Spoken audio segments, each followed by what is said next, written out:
second time leading the field to green here. Andy Poliski will be starting to his outside. 190 laps of Richmond. We are underway.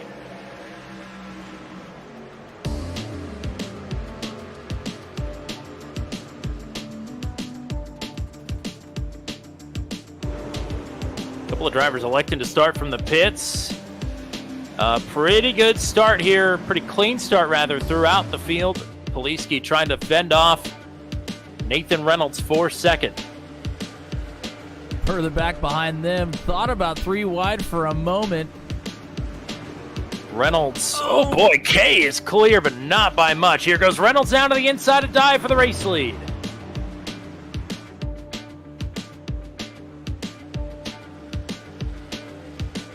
Alabama gang looking to move to the top 2 steps on the podium.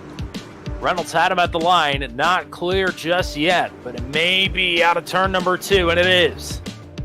Reynolds to the point. So we are under caution for the very first time here, and with a few drivers yet to pit, Reynolds, Kay, Dye, and everybody else that is pit is trapped 1 lap down. Oh, I think it's Kyle Zittel. Here it is. Zittel went around right in front of Nathan Reynolds, and he came to a stop just about a half a lane up the racetrack. I mean, there's a lot of trouble on the back straightaway. Trouble. Oh boy, that is a big one. Matney involved, Paliwoda, Gary Clark. It looks like Oz Kanar, Jeremy Carter on the scene here as well. Paliwoda on the outside in the 6, Zittel on the inside, or side by side. Yeah, and as we're coming out of the corner, looks like Zittel drifts up the racetrack just a bit, and he'll get right reared. Coming across the nose of the 6. 6 goes into the inside wall, and my goodness, the piling on or into Kyle Zittel. And I think he's right. Some of these other drivers that haven't come in yet are also going to have to come in again eventually. Well, there's still a lot of laps to go. Yes. Even if he can make it to the end, he's going to be hemorrhaging time here. Oh, caution! Oh, caution's out. Oh, yeah, that changes everything. There's no definites other than there is uncertainty. The rest of the leaders, except for Poliski, who stays out, he will have a 20-lap tire deficit here. 20-lap tire deficit coming to lap 156. But it's Andy Poliski. It is Good Andy Poliski, and I mean, still quite a few laps left, but they click off very quickly here, so they're going to go by pretty quick, I think. Teammates Jan Van Leer, Brantley Gainey battling side by side for spot number 4. Reynolds underneath of, I believe, Kevin Sargent for the 7th position. Wow, John K. Wow. Really looking to push it. Gainey's loose. Gainey's all over the place there on the bottom of the track. K was all over Jan Van Leer. I thought he almost got into the back of him, but seemed like no contact. Oh, boy, Jan Van Leer all over. Now here goes Paul Ellison underneath for the race lead. Ellison! Oh, he's so loose! The battle's not over yet. And here comes John K. It stacked everybody up. K's able to get to the back of the 00. Here goes 3 Ellison wide. again. 3 wide, Reynolds, Jan Van Leer, and Rainey. That sorts itself out, but for the lead, Ellison back to it on the bottom. Much better this time. New leader, 55. Ellison shuts the door. Makes good out of a bad situation there after he got really tight out of turn 2. But John K. right there, pouncing. K up the track, awfully tight there for the lead.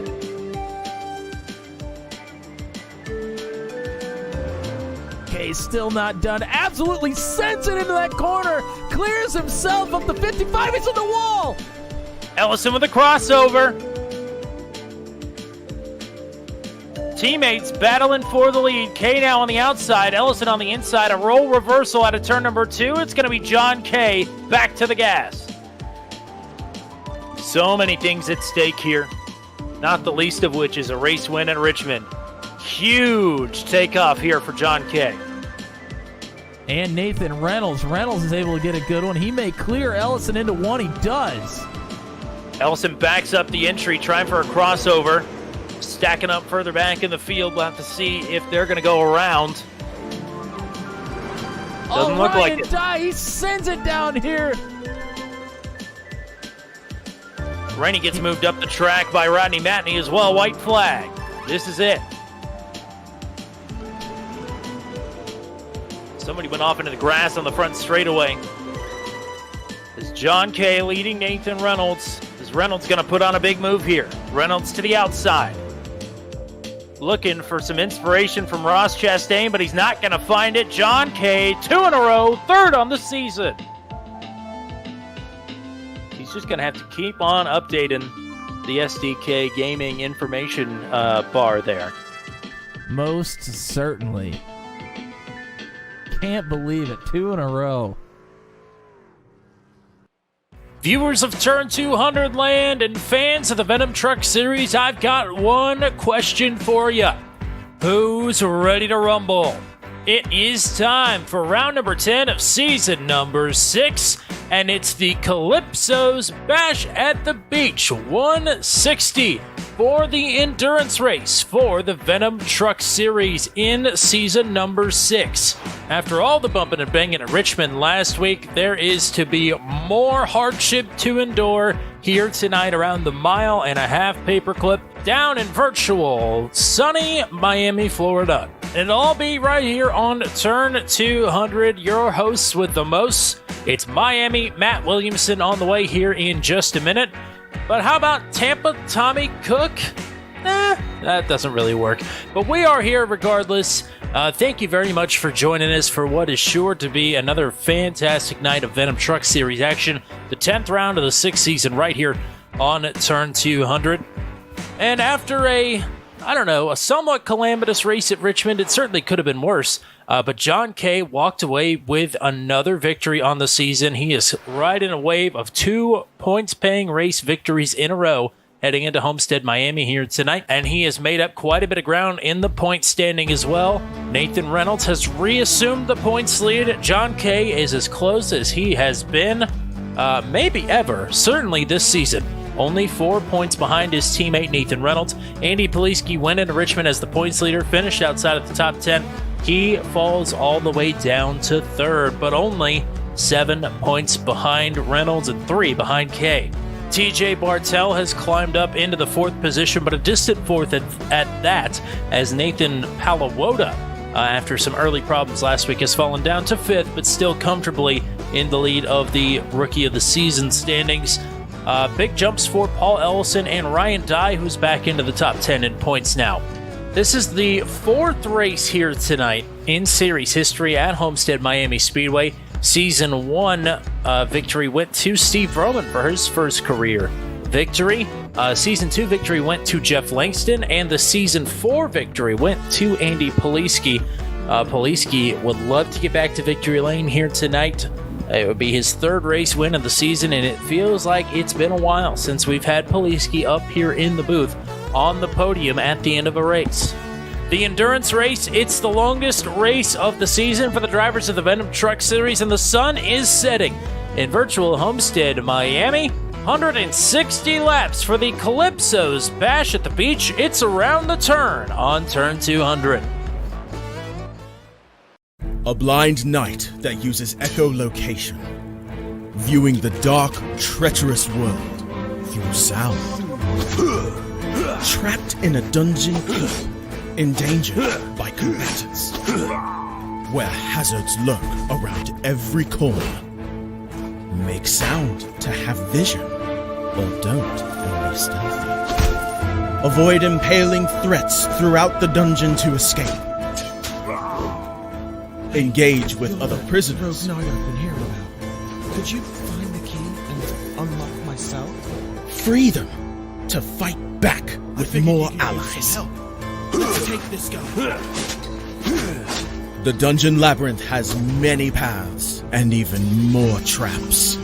Struggle through the darkness to find your freedom.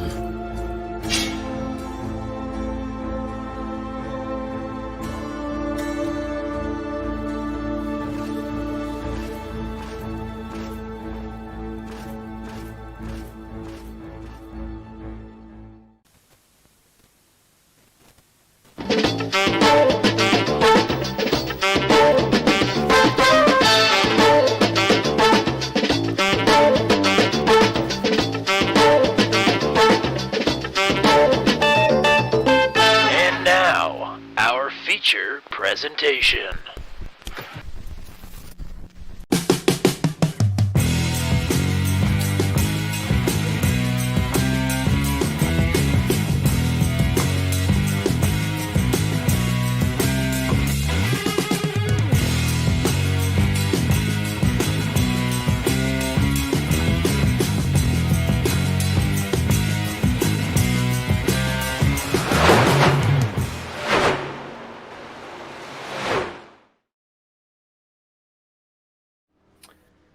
Back to the live coverage here at Homestead-Miami Speedway for the Venom Truck Series Calypso Bash at the Beach 160. Miami, Matt Williamson. Welcome back. We were just here a couple of days ago, so some thoughts of Homestead-Miami Speedway ought to be fresh in the old noodle there. Certainly fresh, and we saw some fantastic racing, so I'm expecting nothing less here tonight as well. Able to use multiple lanes for sure. A lot of side-by-side racing. I think it's going to be a good one, especially since it's the endurance race of the season. I was going to say, whether or not the racing is good, it's going to be plentiful here tonight. 160 laps around Homestead-Miami Speedway. It's the endurance race, and we are truly going to have to endure here tonight. But we're glad you're along for the ride. Those of you watching it out in turn 200 lane, give us a shout as this race rolls along. Tell us who you're rooting for. And there is a lot to cheer for here tonight. As verifiably, I'm correct in saying this time, this is John K's first career Venom Truck Series pole. He has finally grabbed it. He is on the streak of a lifetime. 2 race victories in a row coming into tonight, and his first career pole to boot. Chad Stern's back in the field here tonight. He will start on the outside of that front row. Keep your eye on Eric Breeding. Wicked fast in practice. Best start position of the season for driver number 26. Last week's pole sitter got to lead some laps for the first time this season. 2-time series champ Ryan Dye starts on the outside of row number 2. Paul Ellison will start on the inside of row number 3 coming off of his podium finish at Richmond, with race sponsor Kyle Zittel to his outside, looking for a much better night here tonight, starting in P6. Row number 4 on the inside is the current points leader, 2-time series champ Nathan Reynolds, starting in 7th. Michael Dean on a bit of a hot streak right now. He will start in the 8th position. Will Salamone is qualified 9th, but he has an EOL penalty. He will drop to the back. Jeremy McKinnon will be on the outside over that 5th row. TJ Bartel will move up then from the 11th starting position. Brantley Gainey, coming off of his best finish of the season, will start in 12th here tonight. Luke Peterson, Nathan Palawoda on row number 7. The Sargents on row number 8. Paul on the inside. Kevin on the outside. Corey Rutherford, Garrett Rainey, Oz Kanar, and Jan Van Leer round out your top 20. Andy Politzky all the way down in 21st as we take a look through the rest of our starting grid. Matt Williamson, it's the endurance race here tonight, so a little bit of a shake-up strategy-wise. Yeah, definitely a bit of a shakeup. I think the one thing that you're going to notice, or that you should know, is that we have an extra set of tires for the endurance race. Usually it's 3 extra sets. This time it's going to be 4. So they're going to have an extra set of tires here. Fuel window is about 50 to 55 laps, so pretty much looking to break this thing up into thirds right on the dot if we go green all the way through. Now, if we have some cautions come out at weird times, some people could get off strategy, and it could end up getting really interesting. But as always, 0 fast repairs, and you're going to want to take care of that thing since you have such a long race here tonight, 160 laps. Andy Politzky, 3rd in the points, only by 7 markers, starting in 21st. He has Rodney Matney starting next to him in 22nd. And Rodney on a 6-race top 10 streak. It's in jeopardy here tonight, but it's a long way to go as the Venom Truck Series is rolling at Homestead for 160 laps.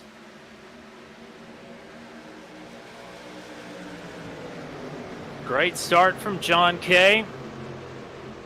Slick, cold tires, and there goes Ryan Dye! Oh, man. My. It didn't take long. Man, Ryan Dye, a little bit loose. Zittel gets collected as well. I'm sure he'll have some damage. What a horrendous start to this race for driver number 9. And he undoubtedly is very frustrated, currently just sitting on the backstretch. Might be trying to get that truck rolling. It looks like he may have taken it out of gear a couple times. I think that thing is absolutely toast. We are going to try and take a look at the replay. I could tell that he was loose there on the top side. He sailed it off into turn 1 and got really loose as he tried to turn down and just never got it back. I was just about to say how loose these trucks are on cold tires here. Whoa. I didn't even get it out. Yeah, so he, off into turn 1 here, he goes pretty high. I think he got in a little bit hotter than he wanted to.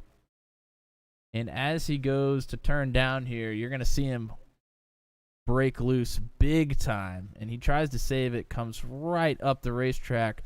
Zittel thought he made a good move to go high to avoid, but that ended up being the very wrong move because he ends up getting hit pretty dang hard. And Kyle Zittel is actually one of our car inside drivers, but for whatever reason that is not working. So would like to get some video on Kyle Zittel. We'll have to try it a little bit later here.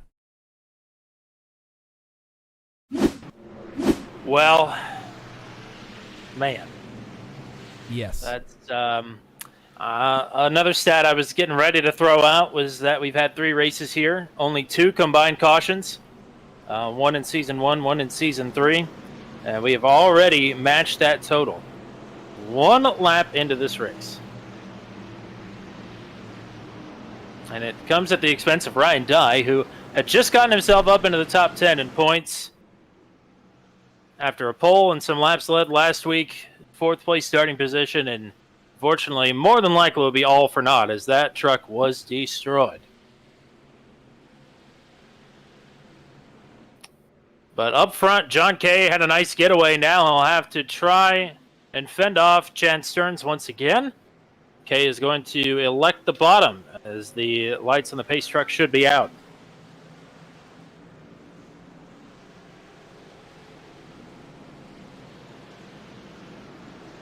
Wow, I really did not see that coming. I mean, no. I know you can get loose here, but that just does not happen here in this series very often at all.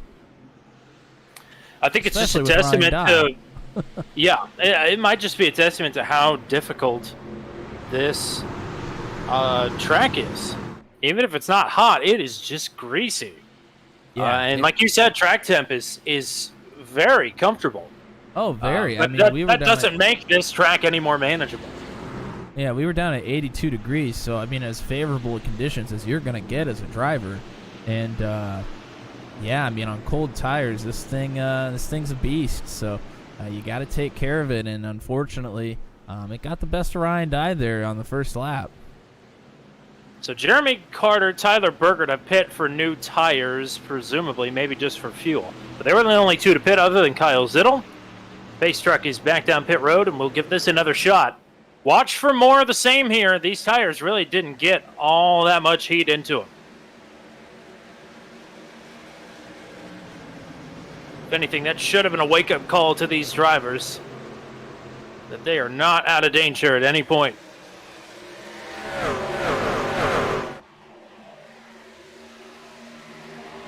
Good getaway for Kay and Stearns, battling side by side for third. It's McKinnon trying to clear on Breeding, and he does. Paul Elson will move underneath of the 26 now to try and take the 4th spot away. And Breeding's been putting together some good qualifying runs, had a good finish last week as well. So looking to turn the season around a little bit here the second half.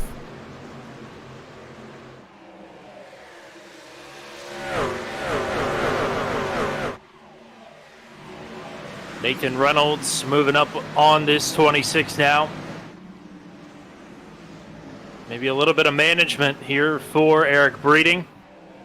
He had quite a bit of pace in practice, obviously qualified very well, so he's knowing how to get around Homestead-Miami Speedway.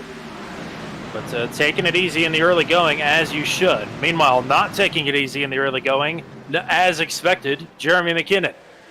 Up to second. I mean, he makes quick work of Chad Stearns, of course. Stearns is somebody we know. He's very even keel. He doesn't really push too hard at almost any point in the race. He just puts together lap after lap, with a good amount of speed, takes care of the tires, and that's usually how he ends up towards the front of these races way more often than not. How about Paul Sargent? Up 4 spots right now, knocking on the door of the top 10. Trying to work over the youngster Nathan Palawota.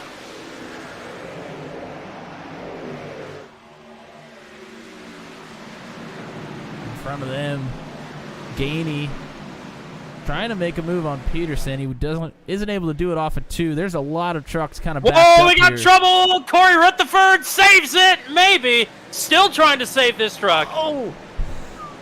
He does Oh nearly get my. back up the racetrack, but he is able to corral it, but he will lose a lot of positions. He's going to lose about 8 spots here. I mean, he had that thing yawed out from the entry of 3. Didn't save it until the middle of the front stretch. But in good work for the 25, he's going to keep going. Now the action continues. Reynolds has finally made his move on Breeding, and he is clear into 3. The slide for Breeding is not done yet. He's got Bartel and Peterson and Brantley Gainey all right behind him. And Bartel with a bit of a new updated paint scheme. He's got the light version of that Turn 200 truck looking real nice. He's underneath the Breeding now.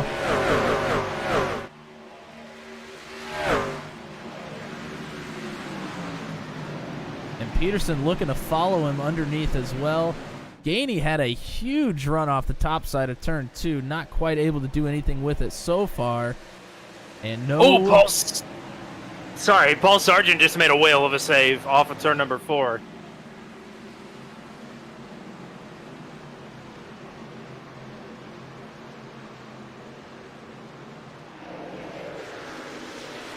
Somebody you're going to see coming to the picture here pretty soon probably with those drivers is Andy Poliski, who is very much in the points hunt.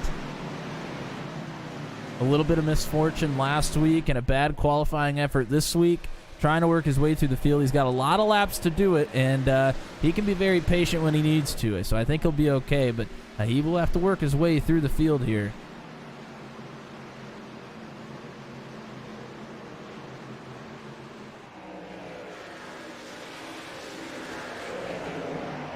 Bartel does have a run, still trying to get that run to complete a pass on Breeding. Not able to do it quite yet. Looks to the bottom here in 3.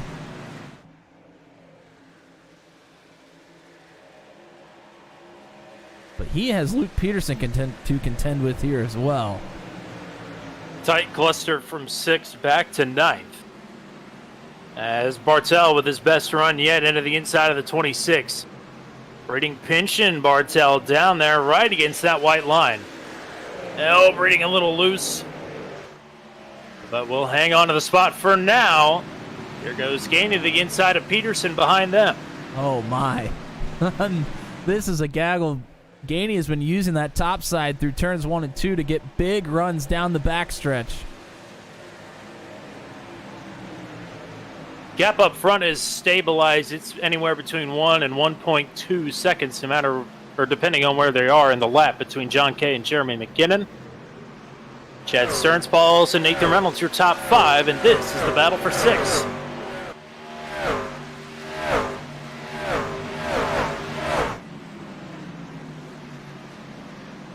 Bartel trying to get clear. Not quite yet. That's his best shot at it so far, but still not able to clear through 3 and 4. He'll try it again in 1 and 2. Has much better positioning this time around. Gary Rainey has gotten through Kevin Sargent for the 11th position, and now Bartel is clear on Breeding, and so is Peterson by inches here. Now clear outright, and Brantley Gainey going to shoot his shot to the inside of the 26. Breeding moving the wrong direction.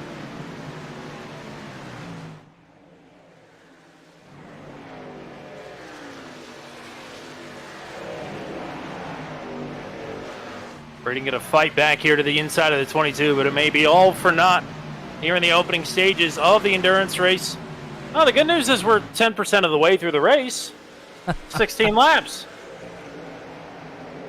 Only 90% to go.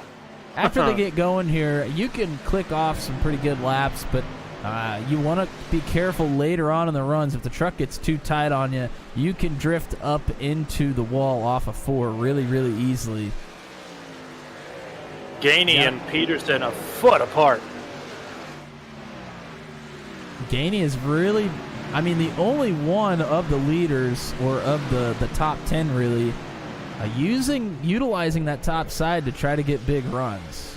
Most of the other drivers are opting to bottom feed here, or at least run the second groove up the racetrack, not 3 or 4 grooves up.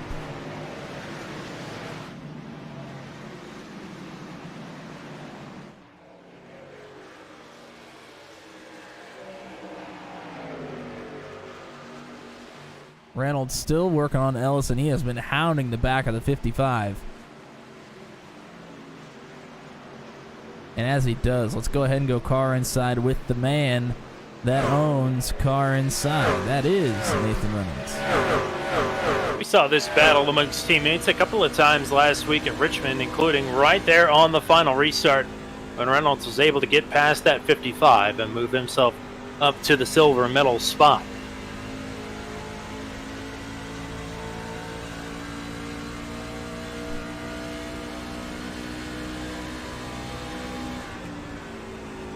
Everybody minding through the field.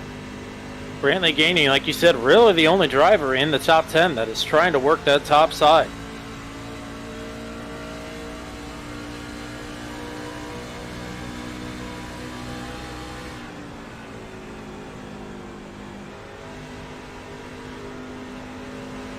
Keeping my eye on Andy Poliski. He is up to 13th. So that is up 8 spots from where he started.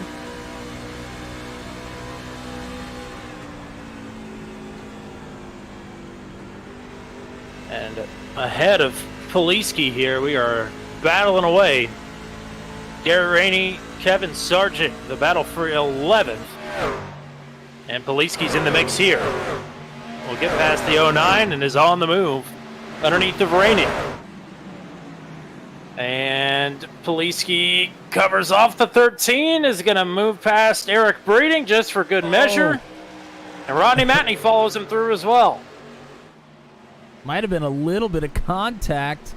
He was awfully close. Rainey had a huge run. He gave Poliski a little tap and said, "Hey, let's keep her moving. I'm right behind you."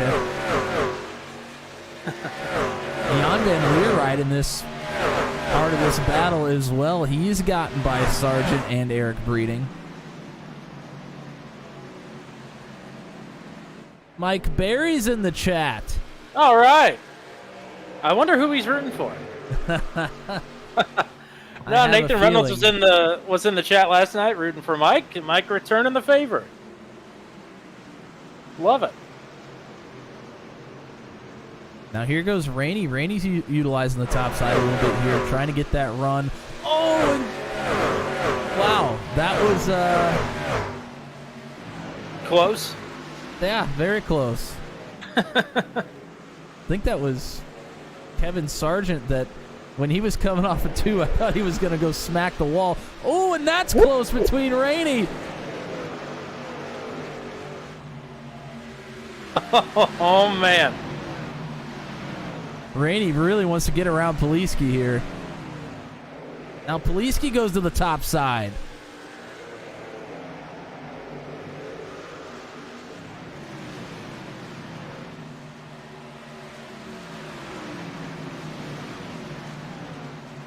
We've got battles brewing here for second and for fourth. Reynolds has been close to making the move on Ellison the last couple of laps. Stearns is right up under the 12th now. We saw the 12 of McKinnon blow by Stearns. May have used the tire up. Stearns gets a pretty good run off of 2. Won't be able to clear yet. Have a pretty good shot here into 3. And this battle is taking place approximately 2.7 seconds, not on a bull named Fu Manchu, but behind the race leader, John Kay. Stearns clear. Reynolds clear on Ellison.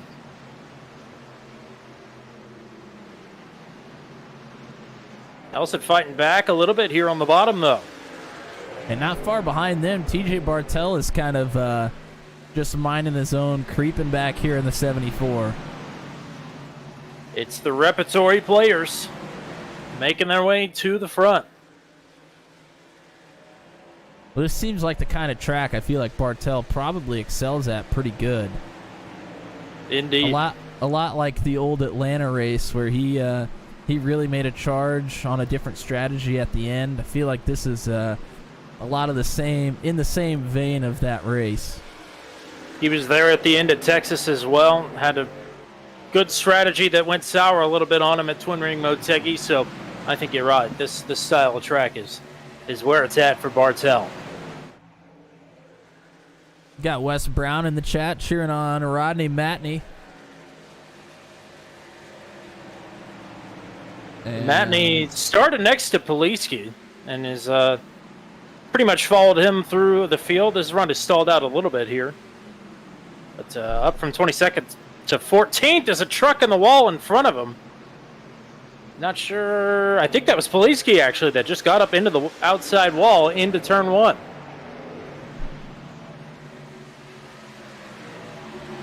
Well, it must have been. Rainey gets by. He doesn't have a very good run off of 2. Jan Van Leer will get by.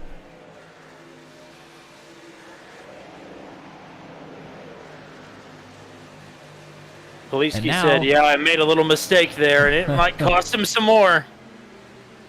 I was just about to say, Sargent and Matney right here together, who we were just watching, they've now closed the gap to the 32 of Poliski.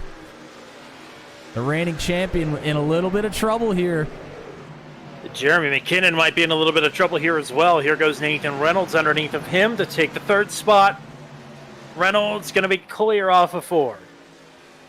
McKinnon might try a crossover. Looked like he almost got into the wall. These two have made some contact racing this season. Remember back to Texas, it cost them both a shot at a podium there late in the race. They're racing hard at Atlanta as well in the 2nd round of the season. Well, the 4 of these drivers are now really close together. McKinnon, Ellison advancing on the 12, Bartel right behind the 55 of Ellison, and Brantley Gainey is right here with them as well. Great run for Gainey here tonight, coming off of his best finish of the season last week at Richmond. And is keeping the train rolling.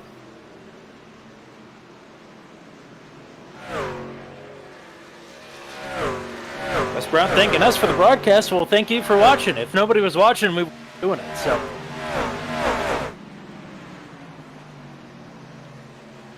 getting darker and darker around virtual Homestead-Miami Speedway. Lap number 31 for race leader John Kay, who is out on his own. They're battling right now for the 4th position, Ellison and McKinnon. This is Chad Stearns in 2nd, Nathan Reynolds in 3rd. Ellison, McKinnon, who is awfully close to the wall there. Your top 5. Bartel here to pick up some scraps, maybe. Brantley Gainey, Luke Peterson, Nathan Palabota, Garrett Rainey, your top 10. McKinnon very close to the wall. He's getting tied off of 4 as well here.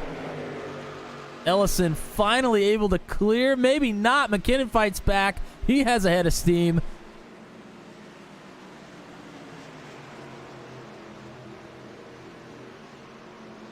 I mean, we think of McKinnon as an aggressive driver, one that will do just about whatever it takes to get the job done, but it takes a lot of discipline to run up on that top side, especially with some failing rubber. Very much so. I think the really bad thing is Ellison's cleared, and now Bartel is working on the 12. I think what makes it really difficult is you run a few laps up there and you feel like you're comfortable, and then all of a sudden the truck is even tighter than it was before. And that's when you get yourself in trouble. You kind of sail it in there like the same way you have been for 5 or 6 laps, and all of a sudden there's no grip, and you're right up the racetrack into the wall. It is very tricky. No reason to sound the alarm just yet, but good to point out, Chad Stearns is eking his way into the gap, held by John Kay. It was up over 2.5 seconds. It's now down to just 2. McKinnon a bit loose off of 4 as well. Gainey right behind, trying to make that move. McKinnon has now fallen out of the top 5. Bartel, Ellison in front of him have cleared, and Bartel is not letting go of the sights of the 55.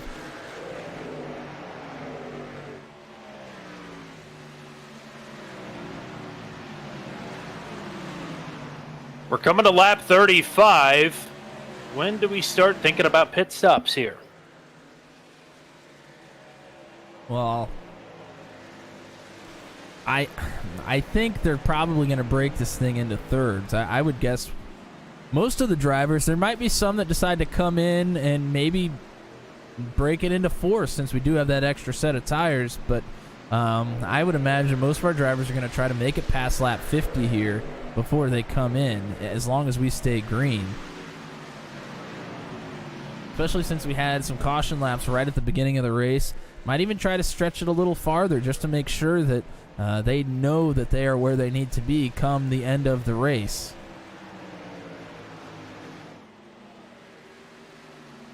Right now battling for the 11th position. I think the battle is over. Ronnie Matney has taken the spot away from Jan Van Leer.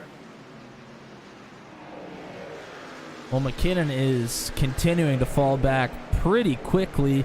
Gainey and Peterson have gotten around him now. But McKinnon back to 8th. Andy Poliski, Kyle Dumig have hit pit road.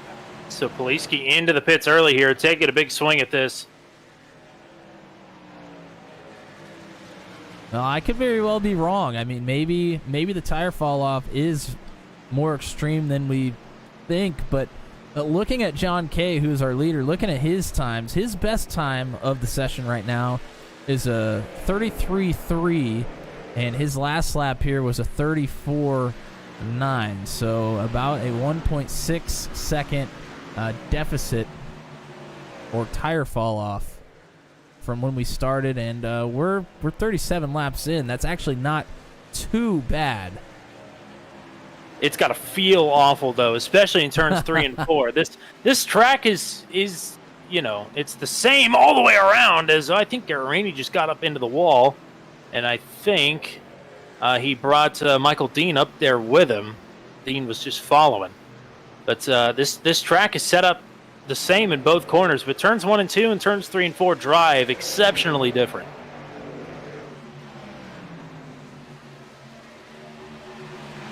Yeah, it seems like you get too high in 3 and 4, and it's almost like the banking or the grip just kind of falls away on you. I think you can get a much cleaner run off of turn 2, but it's more like the middle of 3 and 4 seems like it's a little bit better usually, but of course it's going to change throughout your run, and it depends on how you treat those poor tires.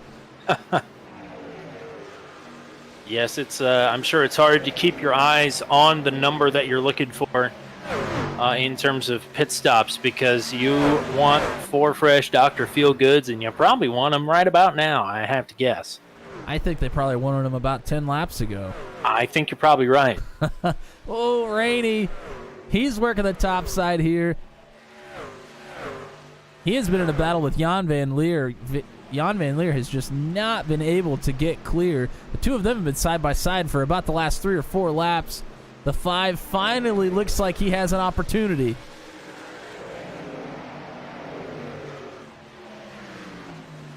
We got some commotion on pit road. I do believe Jan Van Leer is coming this time.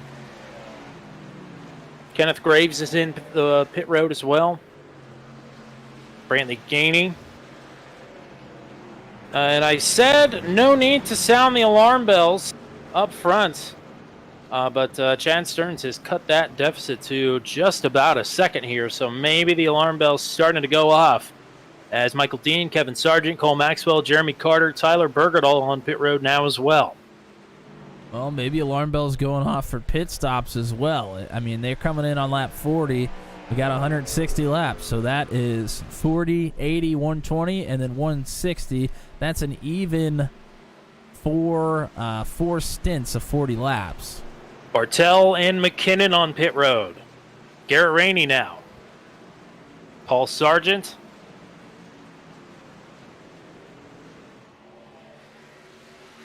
How long do the leaders wait? Well, Stearns try and get the jump on John Kay here. Nope, John Kay to the pits. I think a call answered there by Stearns. He falls right in. Reynolds stays out, as does Paul Ellison. Ellison also one of our car inside drivers tonight. And again, these drivers don't have to take the access road all the way through turns 3 and 4. They can pit off the exit of turn 4. Ronnie Matney, Pascal Simard also in the pits here as both the leaders come to rest there in their pit stalls in stalls number 1 and number 2.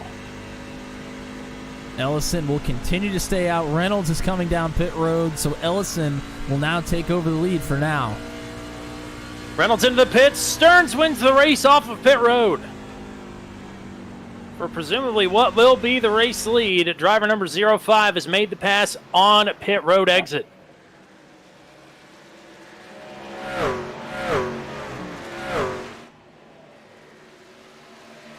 What a mega play there. Yeah, by a pretty good margin also.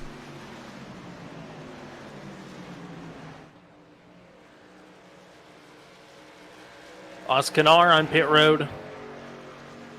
And with the holdouts here, Paul Ellison in particular, this is the strategy that worked out for him at Richmond last week.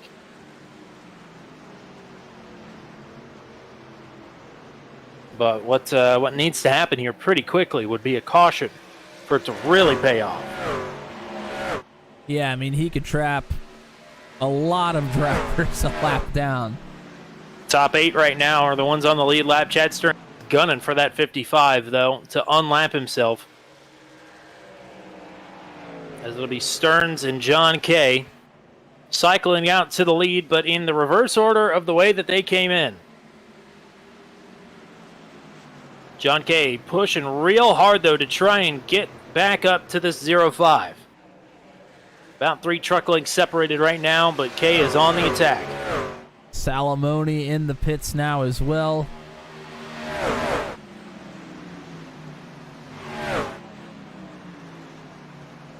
Stearns may be baiting John Kay a little bit. And if you're these drivers that have stayed out, you are committed to that 3-stop, or to the 2-stop race.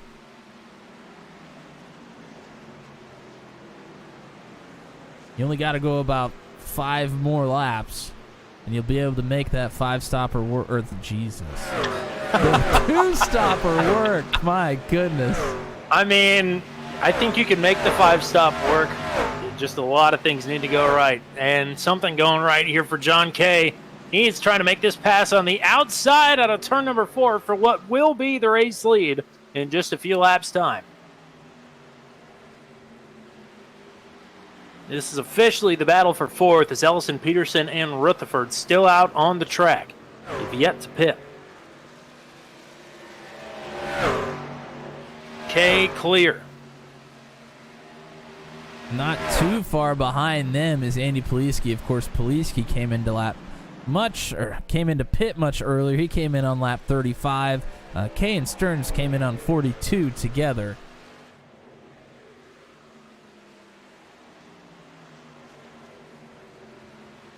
But Poliski, he short pitted big time to try to get some dearly needed track position. Yeah, I'm not too sure he didn't make the call to make it into the pits after hitting the wall and losing several positions. I heard somebody in his vicinity get up into the wall, and he dropped a couple of positions before he slowed down to hit the pits. So it may very well have been Poliski, who is having a tough night, as is Ryan Dye, who is out of this race and disconnected from the session after an early crash. But he is the only retiree thus far on lap number 49. Paul Ellison continues to show the way, waiting for Peterson, and Rutherford to make it to pit road to complete this green flag pit cycle.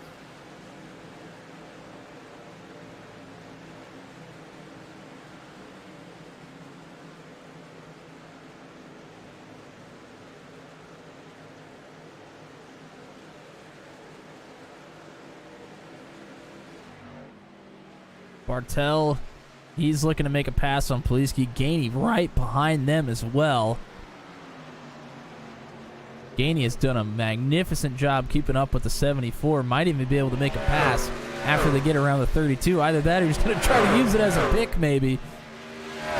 But Nathan Reynolds, on a couple laps, newer tires, he is coming quickly as well.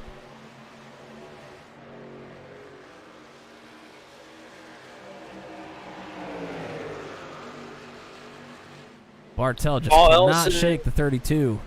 Race leader coming into the pits, I believe, this time.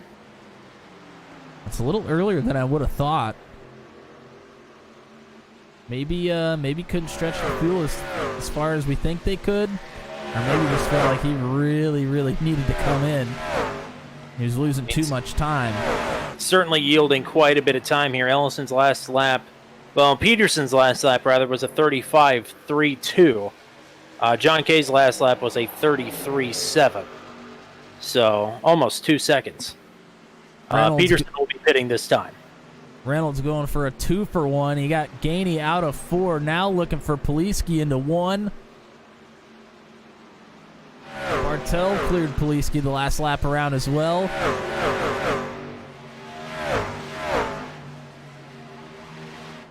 And Peterson's down pit road. Rutherford is the last truck remaining that is yet to come down. Hoping Rutherford could stay out for a couple of more laps so we can lead a lap. He didn't get the lead that time by. But Corey Rutherford, one of the co-heads of the ASRL, Southern Shores Realty Sports Car Championship, which will be featured prominently here on Turn 200 on Wednesday nights starting in mid-September. That is going to be an absolute blast to get some GT3, GT4 multi-class racing on the channel. About 30 entries signed up already here for competition. And talking him up, gassing him up, he's going to lead the lap here. So he made an absolutely incredible save early in this race, and we'll pick up a couple of bonus points to boot. Lindsey G is in the chat as well, cheering on the 22 of Brantley Gainey, and he is putting on a heck of a drive right now. Still a long ways to go. Just over a third of the way through the race. And here comes Reynolds looking to get past Bartel. This is a battle for fourth. The Intimidator is on rails here. And will be the battle for third once Rutherford comes into pit. I think Rutherford is doing what you thought Paul Ellison was going to do and just running this one out. Well, I'm glad somebody's trying it. I really wanted to see how they would differ, but of course, it seems like every time we get the opportunity for something like that, as the 38 of Reynolds makes the pass on Bartel, it seems like we have an untimely caution come out. We never actually get to see that run come to fruition. Rutherford on pit road. Really glad to see somebody try it and actually might be able to try to complete it this time. So the early run speed here for John Kay, who has regained the top spot now over Chad Stearns. Stearns was ahead of Kay there for 3 or 4 laps after they came out of the pits, but again, they were not in the lead. So John Kay has led the bulk of the laps here tonight.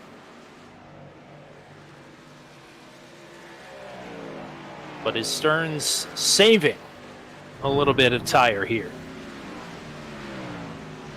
Or is Kay really just that much faster? Well, Stearns made a big run at the end of the long green flag around the first time around before they came into pit. You would have to think he's doing much of the same. The gap is just over a second here. But the gap when Stearns got into second and started trying to reel John Kay in was a lot more than that, and he was able to get it to about 9/10 of a second before they came into pit. So he gained a lot of speed on the long run over the number 2.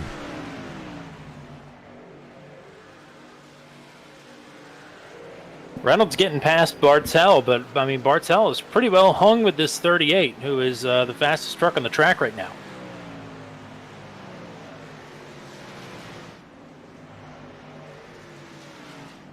Well, we talked a lot about Bartel. This seems like a track that kind of suits his style. Maybe learned a couple things from the 38 here as well, but not too far behind them. Brantley Gainey is in the 5th position and just keeping pace with them for right now. Maybe trying to save a little something. And Gainey is no slouch here at Homestead-Miami Speedway. Season 4, he finished on the podium here. So he knows how to get it done here at Homestead.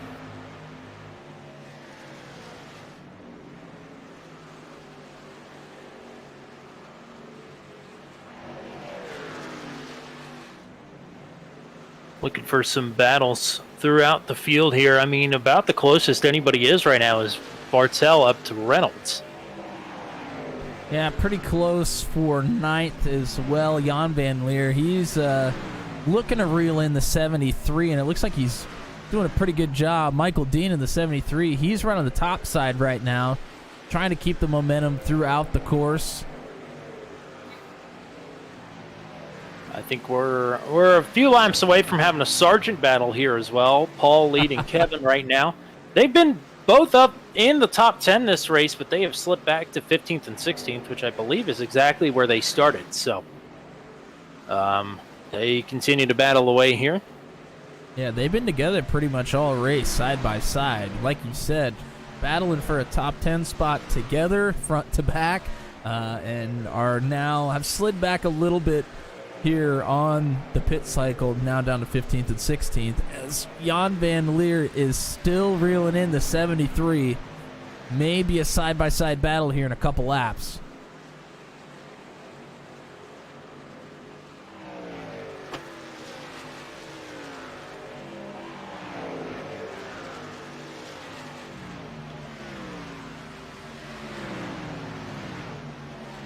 John Kay has just lapped Eric Breeding, who is all the way back to 25th. I mean, it's not over yet, but right now, it's certainly looking to be a disappointing night here for the 26, who had so much speed earlier in this race. The 5 of Van Leer.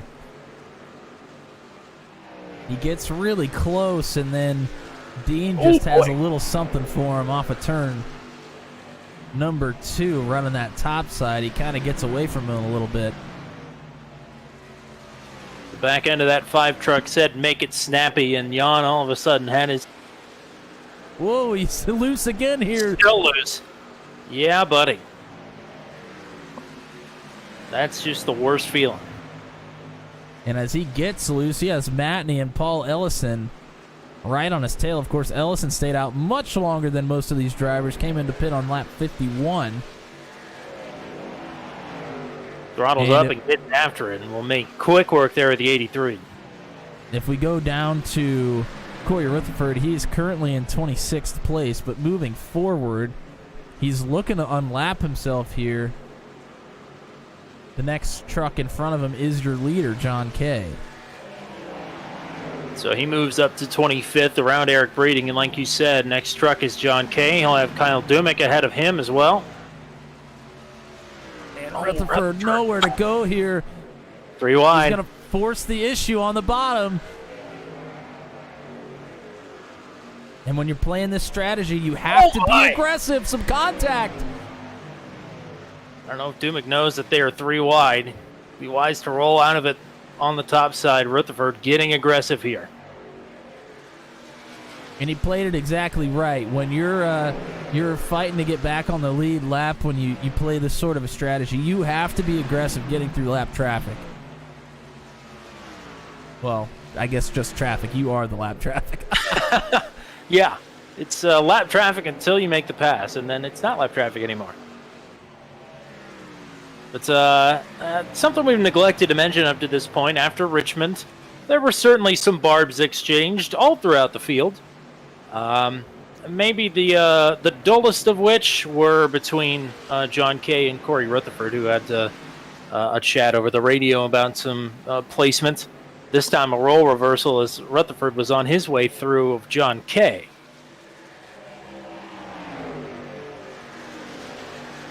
But some growth, I'd say, in the league this last 7-day stretch. Everybody doing a lot better. A lot more blossoming friendships, I'd say. Well, you know, most of these drivers are really friendly to begin with, but Things get a little testy when you're fighting for a points championship. And there's a pretty good battle between teammates going on here right now. This is for the 6th position. Poliski and McKinnon. McKinnon has caught the 32 and is using the top side here. Of course, Poliski on older tires. So Poliski trying to do everything he can to hang on to the position, but just wasn't going to get it done. He falls back to 7th, but a net gain up to this point for certain for Andy Poliski from where he was previously. Yeah, right now Poliski on 33 lap old tires. He pit on lap 35. I mean, absolutely, you are 100% correct. A net gain. I mean, he was just cracked the top 10, got up in the wall, slid all the way back outside of the top 20 before he became the 2nd driver to hit pit road, and back up in the top 10 now.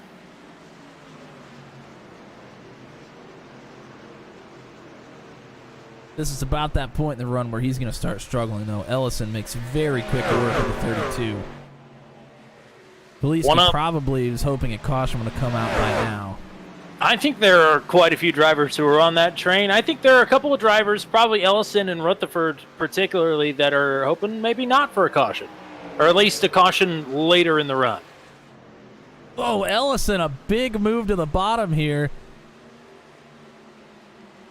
He, of course, was one that came into the pit very late. He has 11 lap newer tires than McKinnon does and makes quick work of him as well. So Ellison up to 6th. He's got about 5 seconds to track down Brantley Gainey to move himself into the top 5. It can be done, though. We'll have to see. Right now, John Kay leading Chad Stearns by about 1.7 seconds. Nathan Reynolds in 3rd, T.J. Bartell in 4th. Brantley Gainey rounding out your top 5. It's Paul Ellison in 6th. McKinnon, Poliski, Dean Rainey, I guess, round out your top 10. Some shuffling here in the back half of the top 10, though. Yeah, well, Jan Van Leer, he was battling with Dean for a long time, was never able to get it done, so Rainey got through on him. And then Jan Van Leer, he touched the wall on the front stretch this last time around. Now he has Peterson going underneath of him.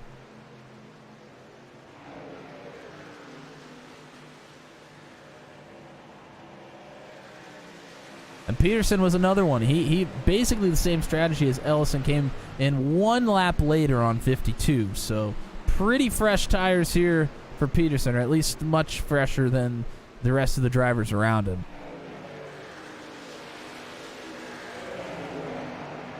He'll get around Rainey. Cole Maxwell just had a moment battling for 19th. But they're all well and good.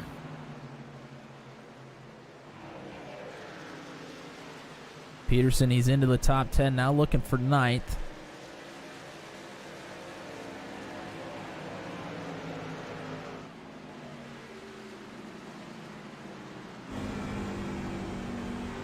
We'll take a view out of the windshield of Garrett Rainey at that battle. Peterson on the bottom. Fresh tires prevailed. Man, you can really hear the tires on this 13 machine as Rainey was trying to use the middle, kind of more towards the top.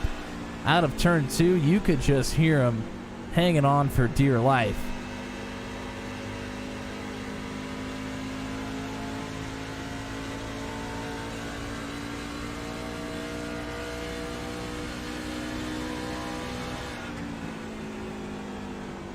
John Kay trying to direct some lap traffic, says he is going underneath of the 14 of Kenneth Graves and will do just that. John Kay has opened this gap up over Stearns, over 2 seconds now. And this is about the point in the run where Stearns would turn on the jets here, but it just hasn't happened yet. Well, about 5 to 8 laps ago, the gap was only 1.2, so now it's right at 2 seconds. We'll have to see if Stearns can change the fortune here, although we are only about probably 5 to 10 laps from those two maybe coming in again. And a lot of our other drivers, if we're going to break this into 40-lap stints like it looks like we were going to, we're coming in pretty quick.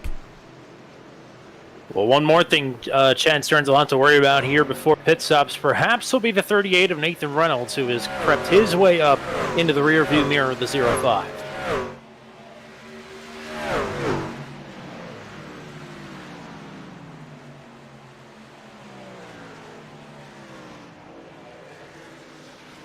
Oh, boy.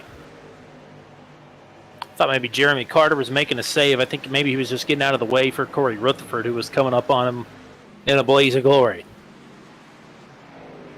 Yeah, and if we go back to Rutherford, it looks like that strategy. Now, of course, we'll gain some time as everybody comes down pit road, and he doesn't have to. But sitting back here in 20th place right now, we'll probably be able to pick off quite a few here in the coming laps.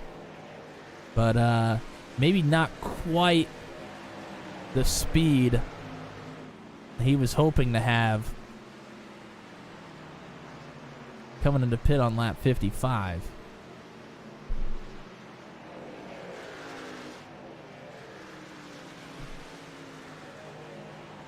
Luke Peterson is on the move. He passed Dean, he passed Poliski when we weren't looking. He's now passed McKinnon up to 7th. Made it sound like a conspiracy the way you said that. I don't know. When we had our eyes closed, when we were off doing other things, Luke Peterson was scheming. He turned the grip hacks on when we weren't looking. I was wondering what that .exe was in the chat. He's somebody we really... Oh, Rainey's loose! Oh, boy, that is a cluster all of a sudden. Loose off of 4. Palawota has to check up big time. He's going to lose a lot of room here. He was past Matney at that point and now has fallen back behind. And I was just about to mention Palawota, who we really haven't talked about much here tonight. Yeah, he's been on the fringe of the top 10 most of the night, and it's no different than where he's at right about now. Jeremy Carter has been on and off pit road. He was the first one to the pits last time, so I'd say it's about that time. Palawota chasing the track. If we can keep him pointed straight, that is. The 6 was chasing that truck right up the racetrack. Andy Poliski, Michael Dean battling side by side for the 9th position. Poliski should be the next driver onto pit road. When that is, we're not quite sure. Jan Van Leer is coming to pit road this time from 11th.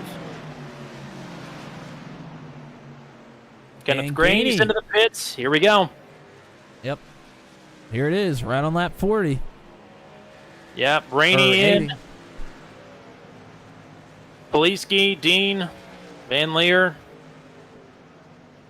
Multiple trucks on pit road this time. Yes, massive net gain here for Andy Poliski. Kevin Sargent into the pits as well. I think you hit the nail right on the head there.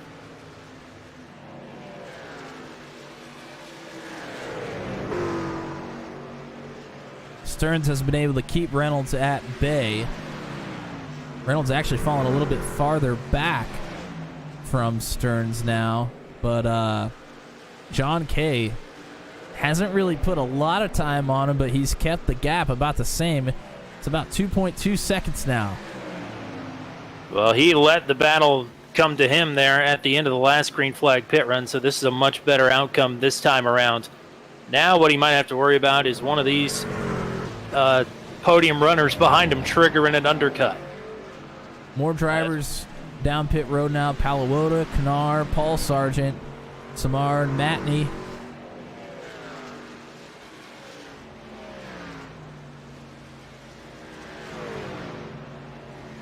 Kyle Dumigan, race leaders getting some trucks on their way out of the pits here. So watch for some movers and shakers. TJ Bartel will be pitting from 4th. John Kay's pitting from the lead. Stearns and Reynolds both follow, so all the top 4 hitting pit road at the same time here. Reynolds sends it there on pit entry. Yeah, Reynolds gained a lot of time there on the entry. Exactly what Stearns did to Kay last time, Reynolds does to Stearns. And Paul Ellison back out in front.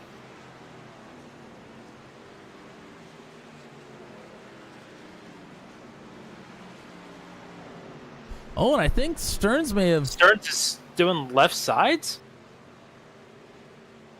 I see that right? No, he's doing rights as well. He's getting all four, but he slid through the box a little bit. I think he had to back that's what up. that was. I think you're right. Still comes out in front of Reynolds, but Reynolds is right on his tail now. Him pulling back into his box, I saw the left side of the truck move. I thought maybe he was taking lefts only, and that surely would have been a mistake. You're right, Reynolds right on the heels of the 0-5 here. John Kay has maintained his gap.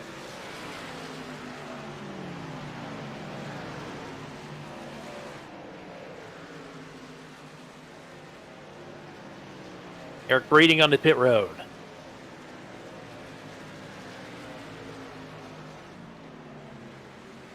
And Reynolds now to the outside of Stearns for what will be second. Right now it's for 7th. Stearns fighting back on the inside.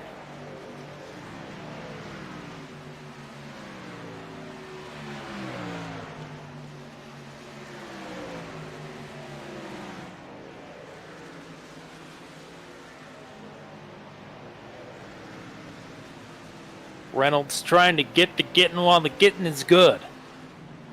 And he will. Completes it.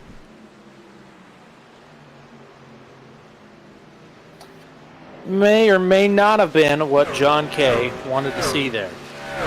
Well, My guess, probably not. It was still a good pit stop for Kay, and he gets out of the pits well as well. It's over 2-second gap still from him to Reynolds. So from basically first to second, he still kept the same gap and has actually extended a little bit while they were battling. So I think he still has to feel good about it, but yeah, you certainly don't want the 38 in your rearview mirror. Although Oh, sorry, go ahead. John Kay has gotten the best of Reynolds a couple of times in recent memory. So maybe John Kay's got quite a bit of confidence here. I'd say riding a 2-race win streak coming into tonight, finally grabbed his pole for the first time. Absolutely. I'd say John Kay is riding a wave of confidence. Well, and just as we say that, he has set the purple lap of the race. Yes, indeed. 33.25. 33.25. Holy cow. Rip-roaring around Homestead-Miami Speedway here. Past the halfway mark of the race. Paul Ellison leading. He and Peterson, McKinnon, Rutherford, and Salamone, the top 5, have yet to come down pit road here under this cycle of green flag pit stops. One caution so far here tonight. It occurred on lap 1, turn 2, unfortunately, ending the night of two-time series champion Ryan Dye. Just proved how dangerous this track really is. But everybody else has done a decent to good job of making the best out of a slick track, cold tires, and cool temperatures here tonight. Still quite a few trucks that have yet to come into pit this second round of green flag stops. Will Salamone, he's the farthest back among those drivers, back in 8th place. Next up after him, it'll be Corey Rutherford in 4th, who can go a long ways. Then Jeremy McKinnon. He probably can't go too much longer. He came into pit on lap 41 the first time around. He's in 3rd. Peterson in 2nd. And then Ellison currently leading the field. Salamone has hit the pits. Remember, he had an EOL penalty to start this race, so quite a few positions gained so far through the race for the 99. Let's see where he is going to shake out here.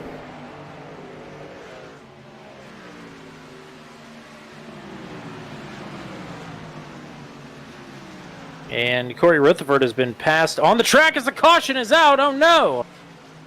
What has happened? I think Cole Maxwell may have been involved. But it's our second caution of the night, and that changes a couple of things here.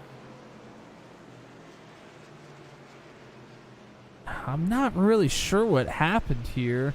When we came to it, Maxwell already had jumped to the pits.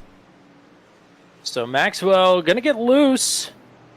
And I tell you what, once he got loose, he was on a collision course with the pit, the end of the pit wall, the pit barrels there. I mean, an inescapable path straight into the barrels. Well, this happened right by your leader as well. John Kay is trying to pass Maxwell. Maxwell, he goes high to then try to pass Rutherford, who is on older tires. And that's when he gets loose off of turn 4. Comes down onto that apron and just absolutely plows into the water barrels at the end of pit road. So that changes a couple of things for sure. Here come the drivers that have yet to pit, and a couple more. John Kay, Corey Rutherford, Nathan Reynolds, Chad Stearns, Andy Poliski, Garrett Rainey, all on pit road.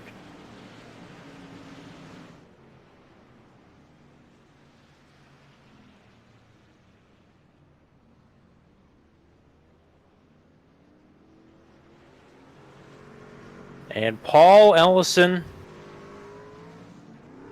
shaking things up. Wow. Back in the lead. Unbelievable. Could not have worked out any better.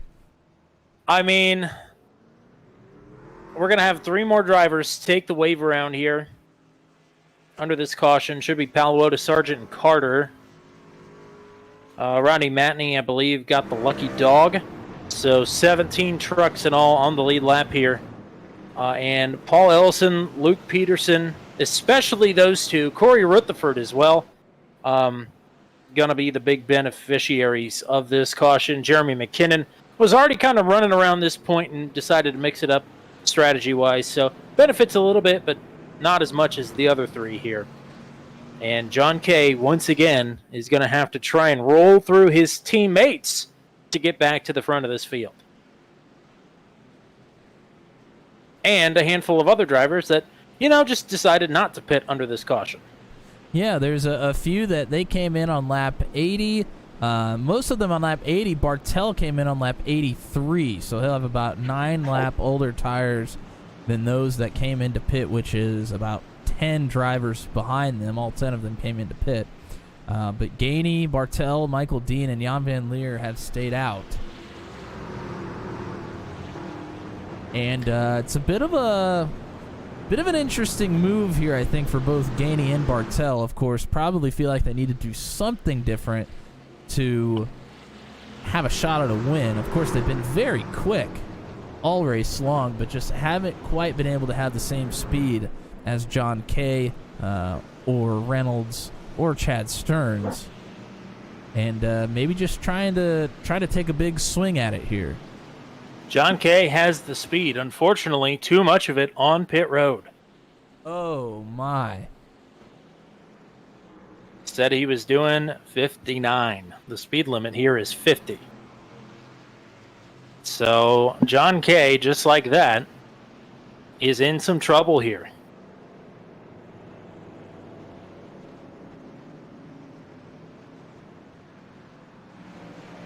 Boy, oh boy, oh boy. With these drivers that have stayed out here, a couple of more are going to get the wave around than we initially thought. So I think we're going to have 21 on the lead lap here, all the way back to Kenneth Graves. We're going kick pot cam here under caution with John Kay. He was out leading the race.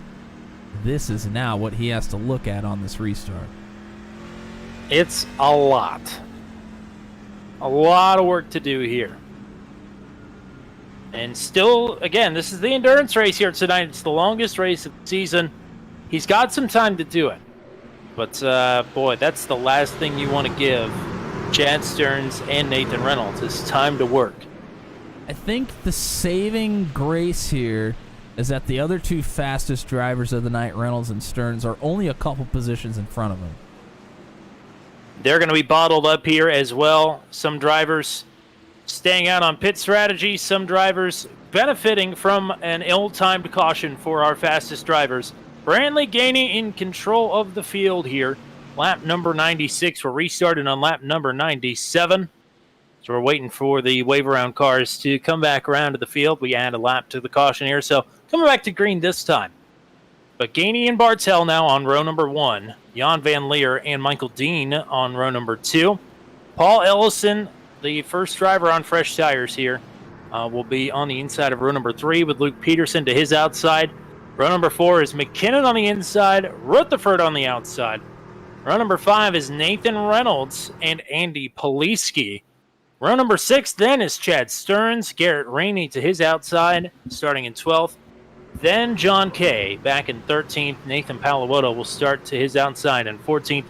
Rodney Matney, Kevin Sargent, Jeremy Carter, Oz Canar, Paul Sargent, Pascal Simard, and Kenneth Grays, your lead lap trucks.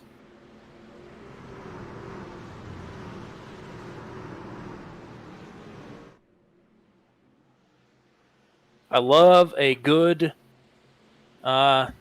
field shakeup. And you know what? We've had it the last 3 points races in a row. It happened in New Hampshire. It happened in Richmond. And this is a big one here tonight at Homestead.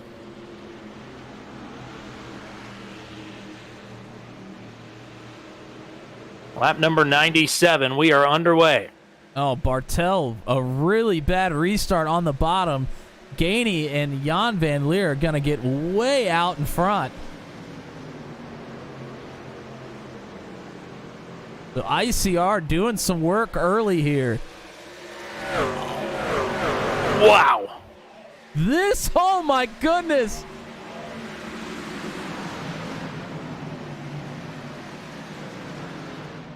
That was a gaggle. Still kind of is.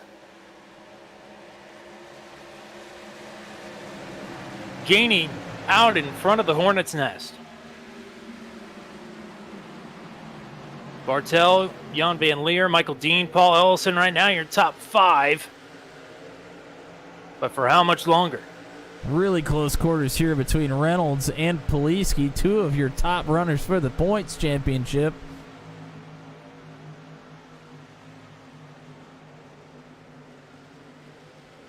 Poliski a little bit loose. The top 4 still hanging on with tires right now, but not for long. Here comes Jeremy McKinnon.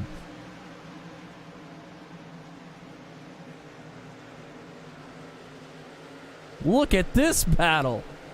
3 wide for 3rd. Wow! It doesn't get closer than that before the yellow laundry is back waving. And through all of that, Jan Van Leer still holding on to 3rd here on older tires. Gosh. Unbelievable. Dean is struggling here.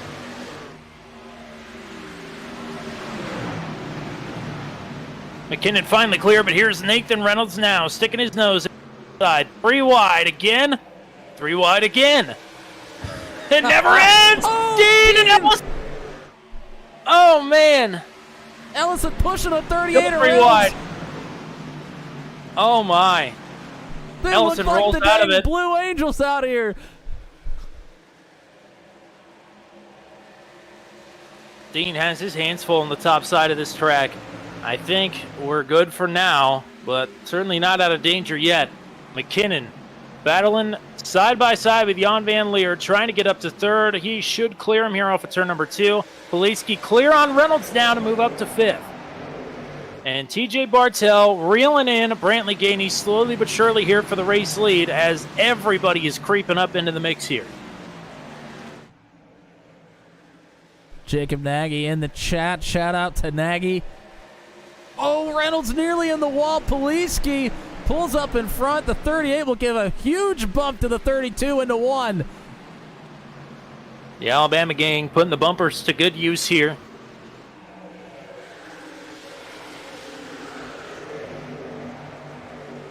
McKinnon closing in rapidly on Bartel for 2nd. Here's the battle for 4th. Poliski to the inside of Van Leer. And we'll take the spot with ease here. The door is open for Paul Ellison to follow through as well. Jan Van Leer, of course, on older tires. Last time he came into pit was lap 80. Everybody else on lap 92. That's also what your leader, Brantley Gainey, came in on.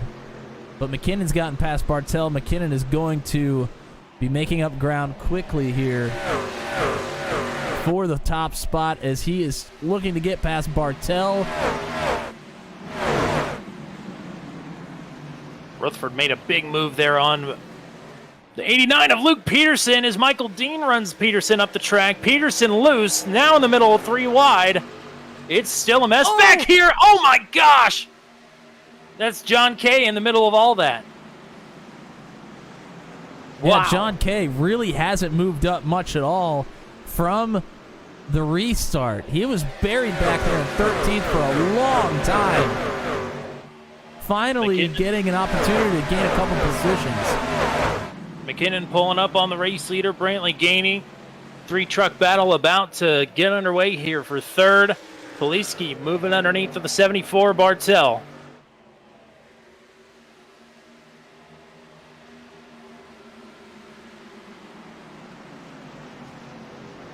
I think if Oh, Brett, gaining in the wall on the late in the McKinnon to the top spot.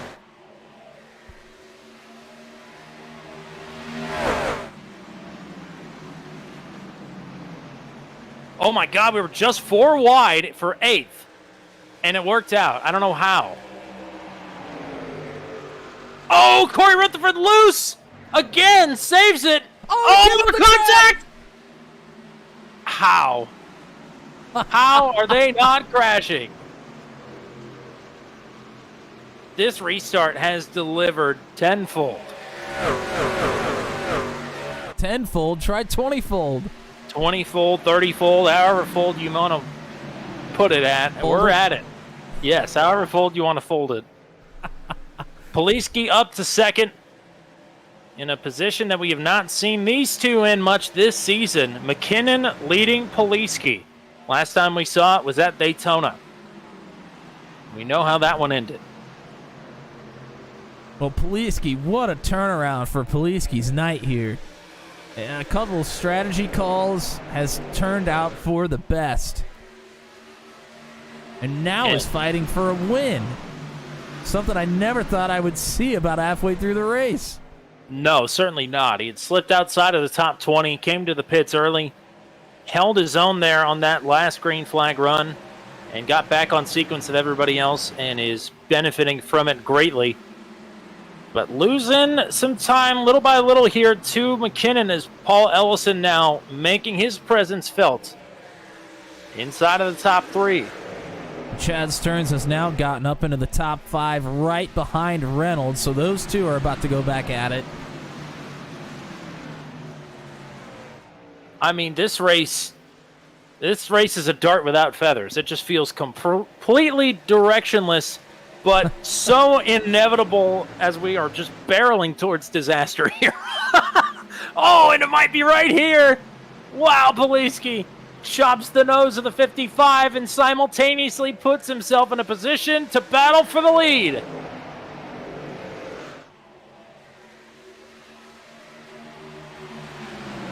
Not to jump the gun here because we have a battle for the lead here. Oh, Ellison's going to try to go for it as well. Oh, boy. Ellison trying to position his truck to make it a 3-way dance for the top spot. Reynolds licking his chops behind them. We're also playing a bit of a game of chicken here because we know they're going to have to come into pit as well. Poliski clear. 32 back to the lead. Or to the lead, rather, for the first time tonight. Yeah, this battle has brought Reynolds and Stearns right here with them, though. This is about to get really interesting.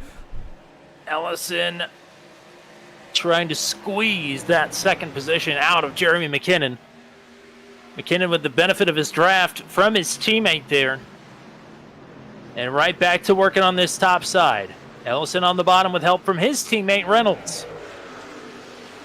And the true wild card sits behind all of them, Chad Stearns. I think this is the perfect time to go car inside with Nathan Reynolds.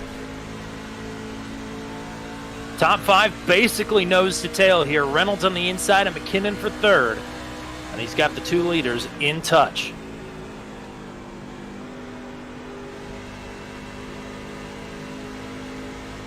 And don't look now, but Bartel and John Kay are pulling up pretty rapidly to this group as well. And remember, Bartel, he stayed out, came into pit on lap 83. He is doing a heck of a job on those older tires.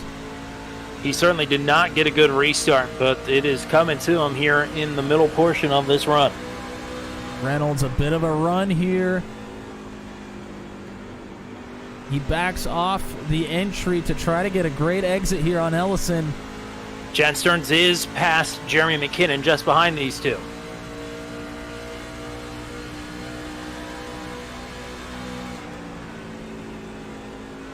Brian Dye finally in the chat as Ellison looks to the outside here, maybe wide. for the lead. He chases it up the racetrack. Reynolds with a big run. That's what Reynolds was waiting for. He backed that corner up and now is on the attack on the bottom. Ellison out wide. It's all but inevitable at this point. Reynolds back to P2.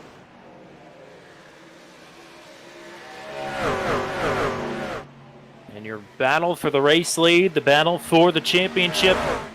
We've seen these two go at it so many times, we've lost track. Poliski leading, Reynolds in second. And John Kay is trying to keep one from slipping away on him here. He's to the outside of the 74. Bartel on fresher tires should be able to complete the pass here. That'll put him up to 6th. I hate to say it, it has slipped away for John Kay, but that doesn't mean that he can't go back and get it again. The work is just beginning here for John Kay, but it's been a nice comeback up to this point. Paul Sargent and Kyle Dumick are pitting this time. Well, I was just about to say, you got to start thinking about pit stops. You have about 20 laps on this run now. It would give you quite a ways to the finish still. I mean, it'd be about 45 laps to the finish. But they're going to gain a lot of time on those fresh tires. Wow, we're going to go 3 wide here. John Kay had a lane to work with. He took all of it there on the outside of McKinnon. Bartel on the bottom. McKinnon, the maid in the sandwich. Side by side for the lead. Side by side for third. It's all happening. Reynolds to P1. Stearns to P3. Synchronized passing. And John Kay gets up to 5th. He's in the top 5 now. He got a 2-for-1 there with McKinnon and Bartel. Wow. While that was happening, ICR pit stops for Gainey, Dean, and Van Leer. They all pit on lap 115. They're all on and off pit road, in fact. Luke Peterson is on the charge here again, working underneath of the 12 of McKinnon for the 6th position. Scratch that actually for 7th.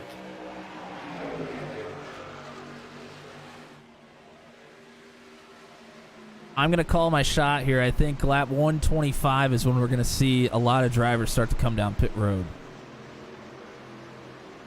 It would make sense from where some of our early stayers have come to pit.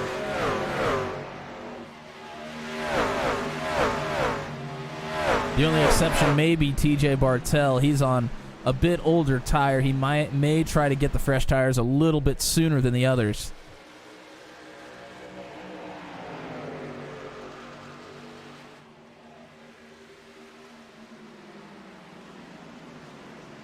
Matney and Sargent, Raging Moose teammates, dart to pit road. Jeremy Carter also in the pits this time.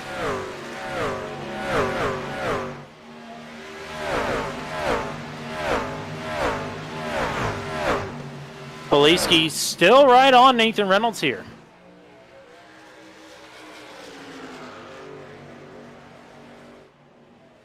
It seems like every time Reynolds has made a pass in the top 3, the next driver up has been able to keep pace for at least quite a while.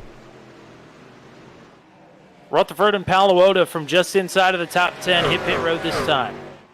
That may drag a couple of people further back, or just ahead of them rather.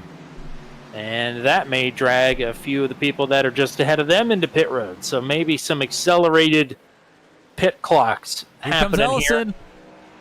Paul Ellison. Ellison and Rutherford in particular made their bank here tonight by going long to start this race. They short pit this final pit stop.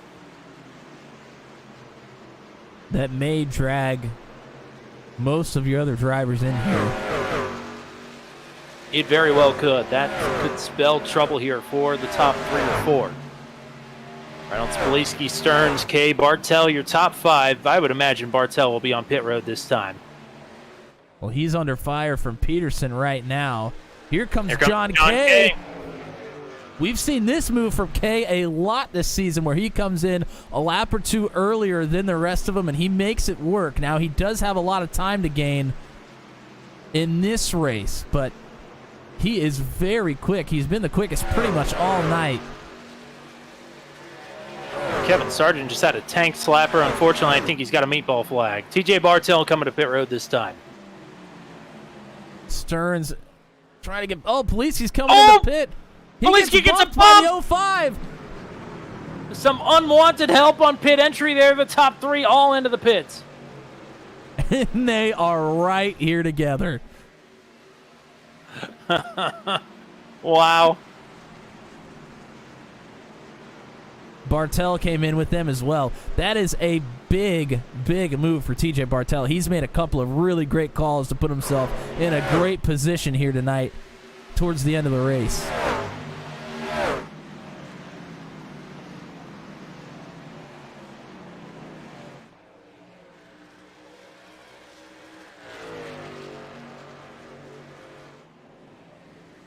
Kyle Dumig just wrecked, but is keeping it rolling. I think we're going to stay green.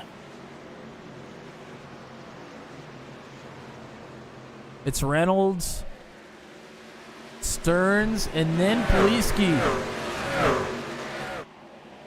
So Poliski loses a spot on the pit cycle. They're coming out into heavy traffic. And right in front of Stearns is the race leader currently, Luke Peterson, who gets out of the way. But that has cost Stearns probably all the time that he gained there on pit road entry.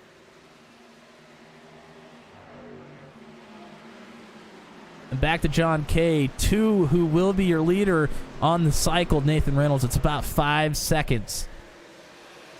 That is a big gap to close up.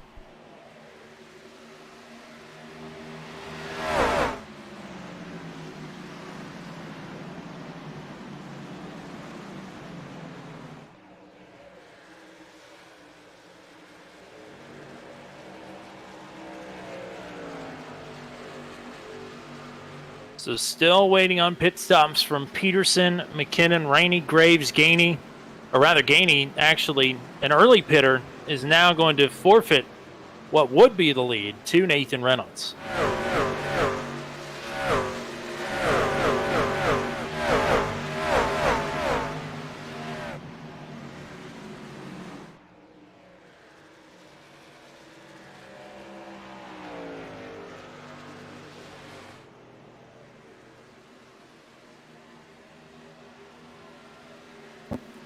Purple lap of the session for Andy Poliski. This 32 is gripping and ripping. A 33.13. The last lap around for Reynolds was a 33.18. So, that was the purple lap until Poliski crossed the line seconds later. We're down to 81 degrees on the track temperature. The sun is down. This is optimal time to put the good laps in. Lap 127 of 160. 2 cautions here tonight for the longest race of the season. Round number 10, the Calypso Bash at the Beach, and it has certainly lived up to the name thus far. Incredible racing all throughout tonight's event. Poliski trying to get around the 55 of Ellison. Ellison came into pit on lap 120. A little bit earlier than the other 2. Just a couple laps. But Poliski through.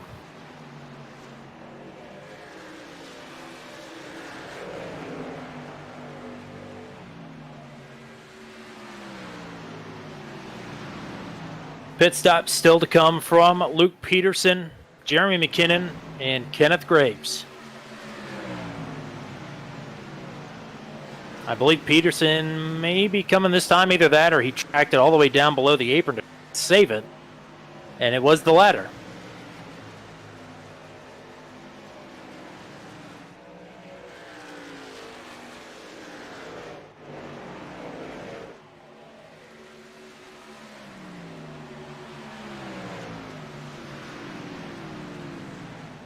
I don't know if we mentioned that Ryan Dye was in the chat, but Yes, we did. I just got a beat over the radio. Nathan Reynolds does not think he put enough fuel in the truck. oh my.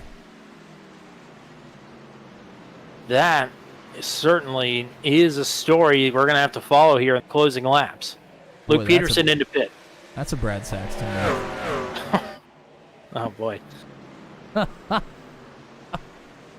That's an all of us move. I think we've all done that a time or two. Sometimes it's because you listen to your teammates, though. Just saying. Yeah. Well, you shouldn't do that then. All right, so this is actually a pass for position. The 14 of Graves has stayed out. It's getting swallowed up here. As Yeah, Poliski going underneath of Stearns.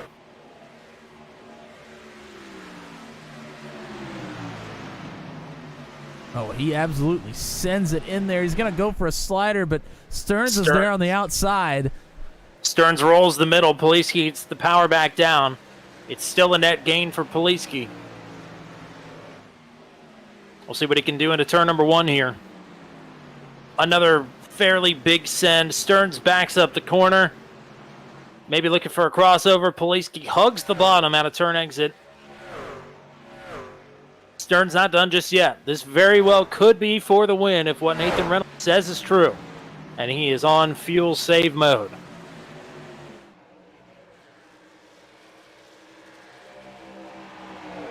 Right now, it's just for third. As McKinnon is yet to come down pit road. Reynolds leading comfortably, or will be. McKinnon has now run about 40 laps on this set of tires. He'll probably go another 10 to 15.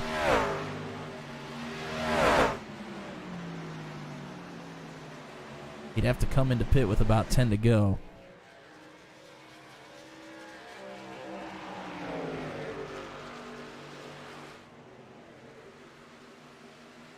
And maybe just hoping a caution comes out, everybody would come down pit road.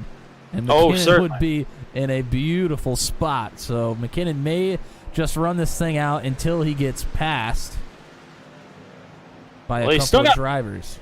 Still got 13 seconds to work with here over the Nathan Reynolds in second.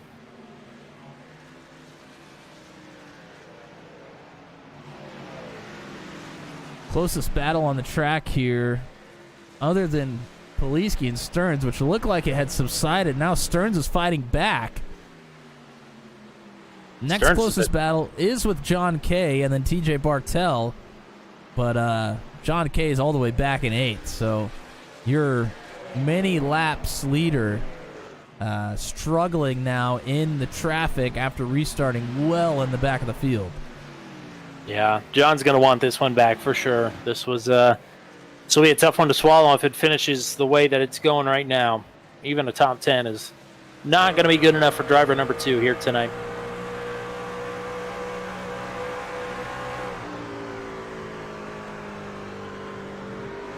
The lap's ticking away, 25 to go.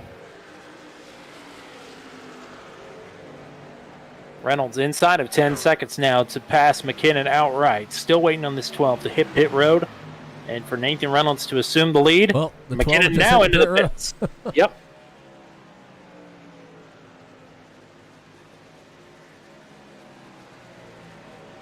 So now, was Nathan Reynolds bluffing? Is he actually in trouble? He doesn't really look like he's saving all that much fuel. He is by 2.2 seconds.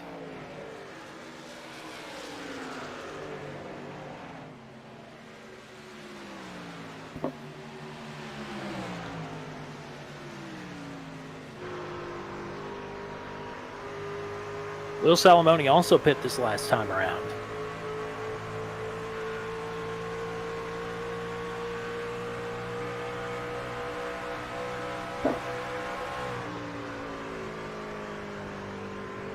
It looks like a tough stretch for the 99 if Salamone is going to continue with tonight's result. But again, some chaos could very well show itself at the end of this race. We've seen some abrupt chaos come hard and fast at various points through this race. It can happen at any time.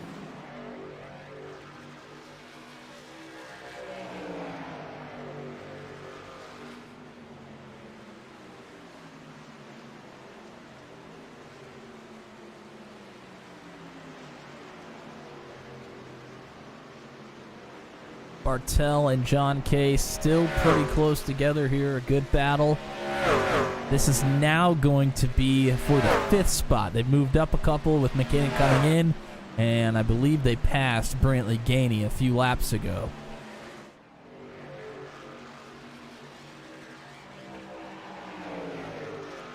Our Breeding has just come into pit.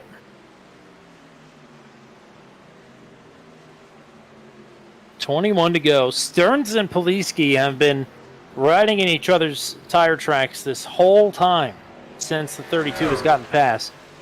I don't know if the 05 is playing some mind games here, but I'm sure Poliski is not having a great time right now. But got to remember the big picture here as the laps tick away.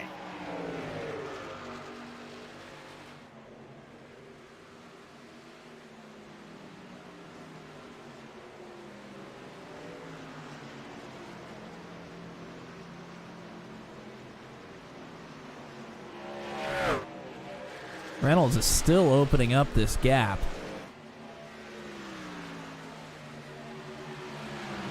Now to about 2.7 seconds. And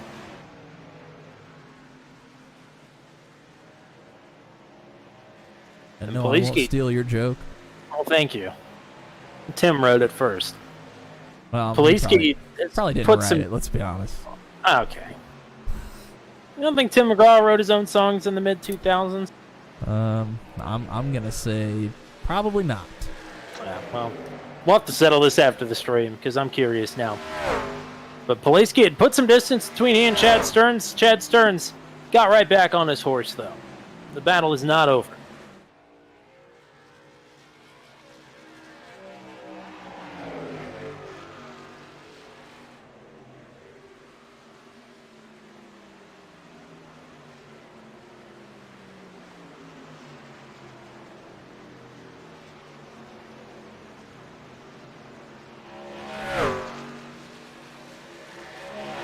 Stearns very close. Sweeps high-low. He's back on the attack. This is for second. It could very well be for the win. We'll see who is going to give. And it's going to be Poliski yielding to the 05 for now. Wow, Stearns just created such a massive run. Oh, Poliski now with the run. For now, didn't last very long. Here's Poliski. Slides up the track. Has to get on the binders. Stearns only gave Poliski really wanted to take that top side, and Stearns only gave him about a half a lane. He was going to force Poliski in the wall before Poliski made a big move to try to go to the bottom. Just didn't work. There's a lot of forcing going on in this battle, that is for sure. Remember, these two made contact on their way into the pits earlier. So these two have been fighting tooth and nail this entire race. Eric Breeding is pulling up behind them. He is a couple of laps down on fresh tires. So we'll see where he dictates the leaders go.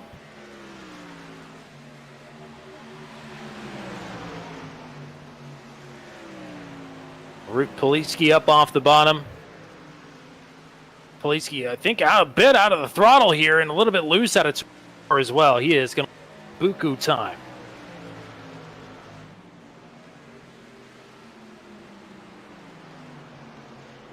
But maybe makes a bit of that up as Breeding takes the bottom from Stearns. So a couple of truck lengths is the damage for Poliski. But you don't want to give any space on the track here to Chad Stearns if you can afford to. Wow. Ryan Dye with the facts there in the chat, and that is not what I wanted to side of the argument, fortunately.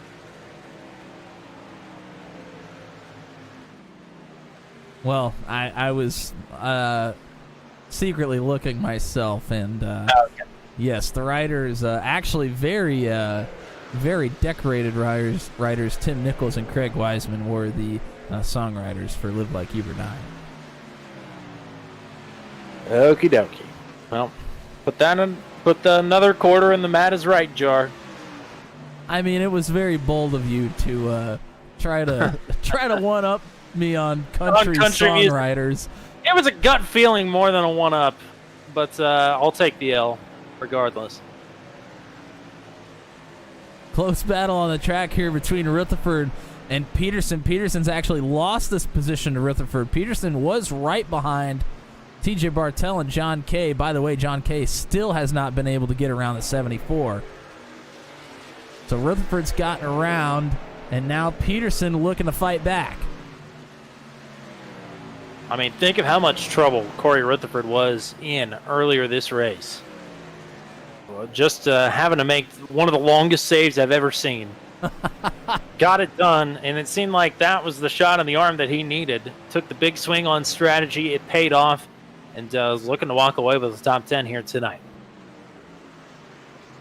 Yeah, that caution that came out right about lap 90 really put a wrench in a lot of people's races, but it worked out for the better for the 25.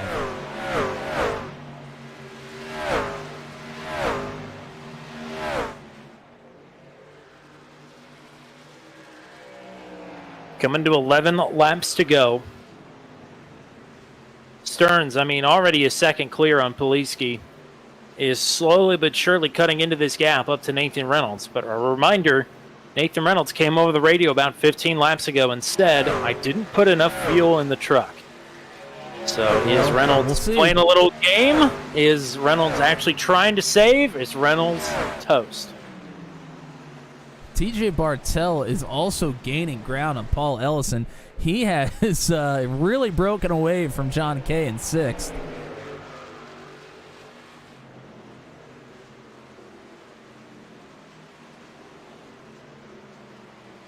And Bartell has continued to move forward.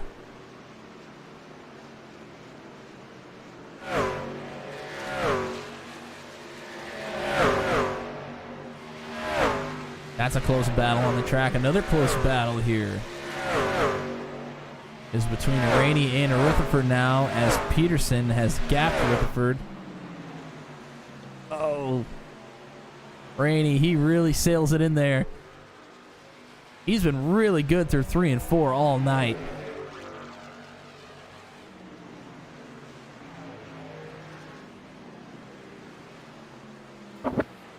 Michael Dean is trying to jinx it.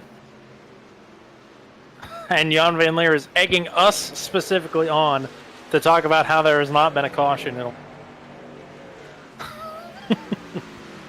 I'm going to stop no there. No jinxes here, yeah. Anyway. Never done it before, right? No. Bartell still reeling in the 55. Now, reeling in and passing are two very different things here when you start talking about trying to pass on a set of older tires here. Well, just like that, Ellison a bit wide there out of turn 2 opens the door for Bartell. They're at least side by side. That's half the battle. Literally. Mm-hmm. Thank you. Ellison continues to utilize the outside lane. Bartell can get a little ground. Oh, and he's going to get a lot of ground here through 1 and 2. Not quite clear. Ellison will have a run, but Bartell will likely be able to clear here in 3 and 4. Maybe not. Ellison with a great corner entry into 3. Bartell will pull in front of the 55.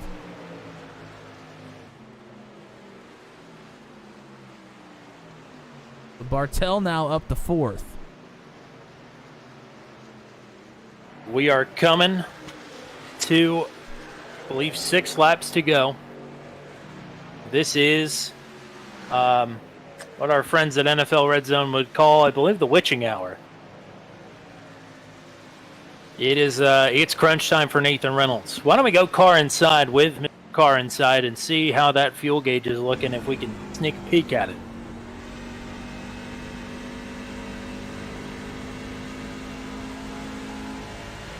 We're looking at it here. Trying to see if he's trying to save a little more in the corners or not. Doesn't seem like it. He really sends it into turn 3 here. Stearns is gaining. Maybe not enough to make a pass out right here in the closing laps. Stearns is putting on some time here. Well, Reynolds had to turn the wheel right a little bit out of turn 4. He was sliding up the racetrack, kind of losing the rear end of the truck. 4 to go. Again out of 2, he's doing it again. He had to back off just a bit to be able to comfortably make the corner. He is definitely not saving. I can tell you that. In for a penny, for a win. He's going into pit. Here he goes. Just like that, his luck and his gas has run out. He may get a black flag off of that. He really sent it in there. Wow, that is absolutely catastrophic for Nathan Reynolds. Chad Stearns is the race leader. I think Paul Sargent just got up into the wall. Oh boy, awfully slow there, right in the middle of lap traffic. That could have been bad. Could have been exactly what Chad Stearns didn't want to see and what ICR did want to see. Coming to 2 to go. New leader, 05.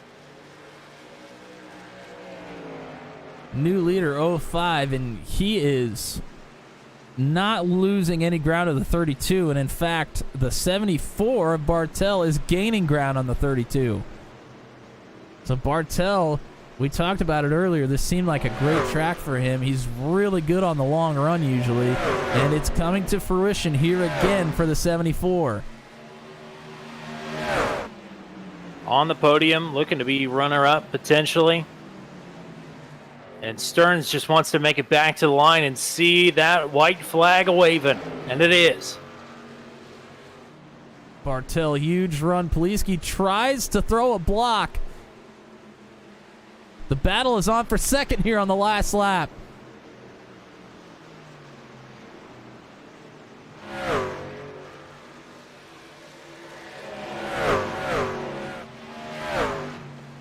They'll continue to battle it out side by side. But in a race where it seemed like he was playing second fiddle most of the night, he's going to endure the endurance race at Homestead-Miami Speedway. Chad Stearns is back to victory lane at the line for second. Oh boy, not by much. It's Andy Poliski. Not by much at all. 1/100th of a second. Probably less than that. That's just all I could see. Chad Stearns with the win after a disastrous closing stretch of the race to Nathan Reynolds, who will, I guess, rally back to the 15th position. But Stearns, Poliski, Bartel, your podium here tonight with Ellison and Peterson, your top 5. Another disastrous night, this time for John Kay, back in 6th. Wow. Do you feel like we've endured here tonight at the Calypso Bash at the Beach? We've endured a great race. That's what we've endured here tonight.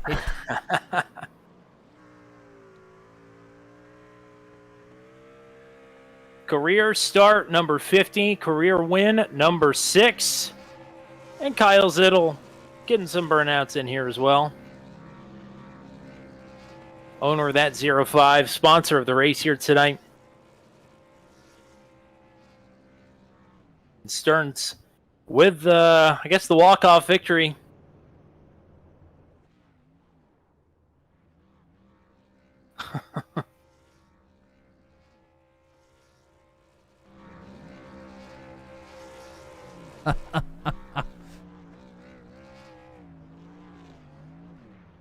Wow. Unbelievable from Nathan Reynolds. You do not see a mistake like that often. Yeah, that is ill-timed for sure. I'm sure Poliski loved to see it, though. The burnouts will continue here. That TRD power plant is hurting, I'm sure. Yep, there it goes. There Perfect it goes. timing. Absolutely perfect timing.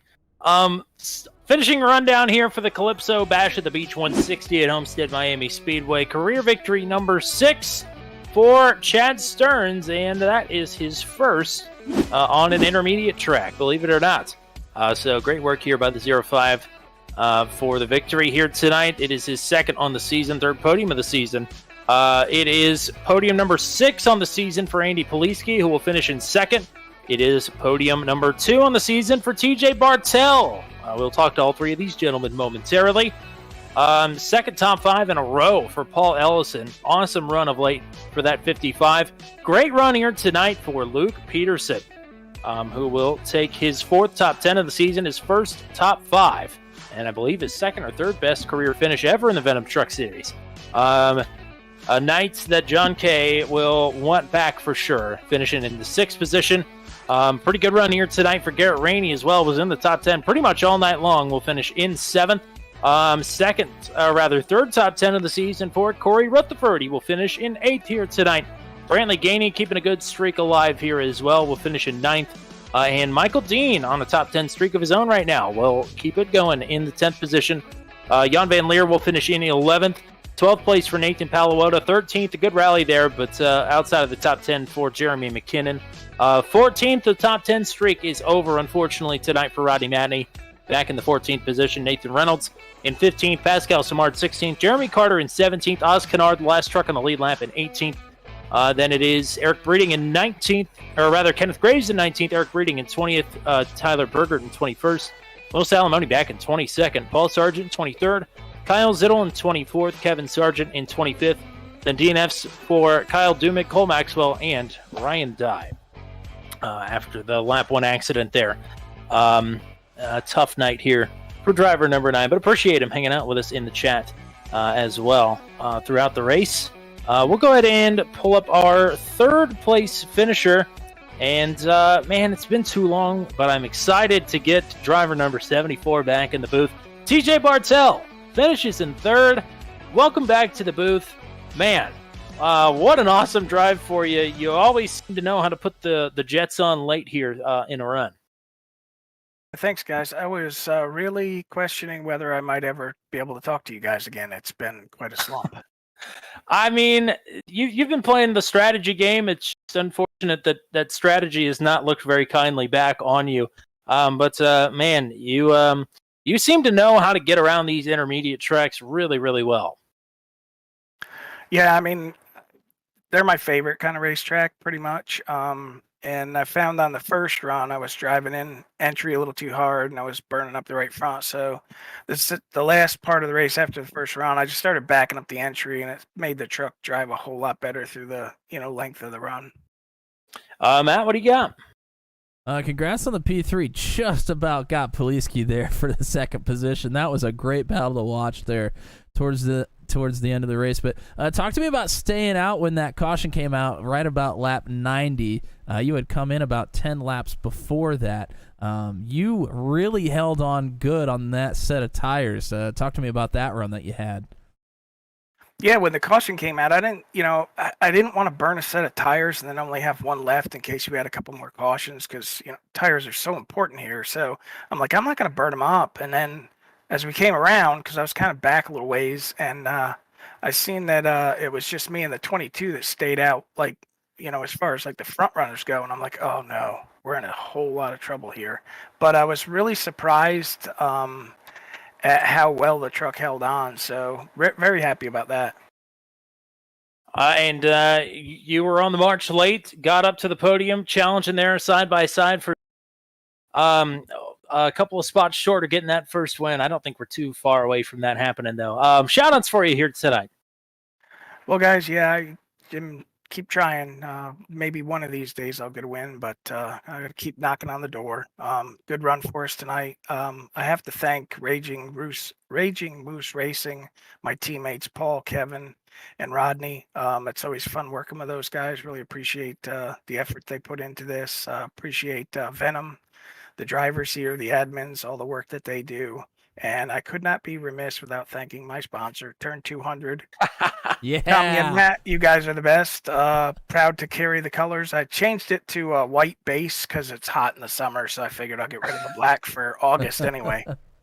Yeah, well, if you keep it darker, you shed a couple of extra pounds of water weight through the race. Maybe that's the difference at the line there. No, in all seriousness, thank you for running the channel colors on the car, or on the truck rather. It looks cool as hell, and you look cool as hell driving it. So awesome run to get on the podium here tonight. Best of luck going forward. I know we'll be talking to you again here soon. Thanks, guys. I hope so too. I really appreciate all you do. What a good guy. What a good guy. Love getting him up in here in the booth. And love getting to talk to this gentleman finally. It looks like it's been a while, but we got Andy Poliski back up in the booth here. Second place finish here tonight. A crazy race for you. All over the place. From the start, way back in the field, get up into the top 10, drop back outside of the top 20, early pit stop. I mean, where do we even start talking about tonight? I screwed up qualifying. I should have been right up there with John, but I got loose out of 4, and yeah, I set myself a really big challenge tonight. So I was climbing a mountain all night. I just had to do something different to try to get some track position, and it worked for a little bit. So, and then I just got some lucky breaks. I mean, yeah, for sure. I mean, how hard is it? You are the second or third truck onto pit lane there for the opening round of green flag pit stops. How hard is it to stay in that top 10 when everybody has so much fresher rubber than you? It was very, very difficult. You've got to be really, really disciplined on hitting your marks, because when you start to race with other people, it's very easy to overdrive and then kill your tires even more. So, I knew if I could hold them up a little bit to try to keep some time where the delta wasn't going to be too bad when I pitted again. It would have worked out for me at the end. So, but like you said, it's just uphill battle from the start. And then when you do come out on top of everything, you are finding yourself more and more battling with that 0.5. And I mean, you guys are basically touching for literally into the pits, but also for about 15 laps, you guys are nose to tail. How do you keep your head on straight when you've got Chad Stearns breathing down your neck for that long? Really just focus on out the windshield. I was chasing Nathan there. I probably shouldn't have pitted when I did, but I didn't want to. I wanted to pit there, and I didn't want to call my pit out. So I'm glad it worked out that way, where we didn't crash. But that could have been really, really bad.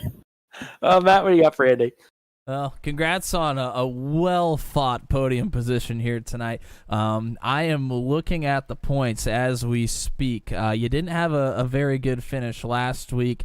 You dropped a couple of spots. Now you're up into second place, only 1 point behind John Kay. You got to feel good about your race here tonight, even though it was a bit of a wild one for you. Yeah, I actually do. I feel really good about where I am at and where I'm at in the points. Last week was going my way, and strategy call bit me. I was very, very shocked that many people pit at that point, so I just kind of got screwed on older tires.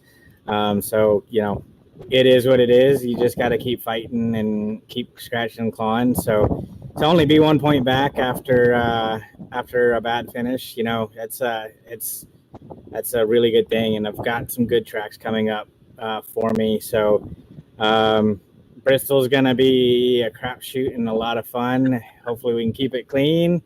If we can get out of there with a good finish, then it's gonna be a great championship battle all the way to the end. I think it's gonna be me, John, and Nathan back and forth all the way to the end.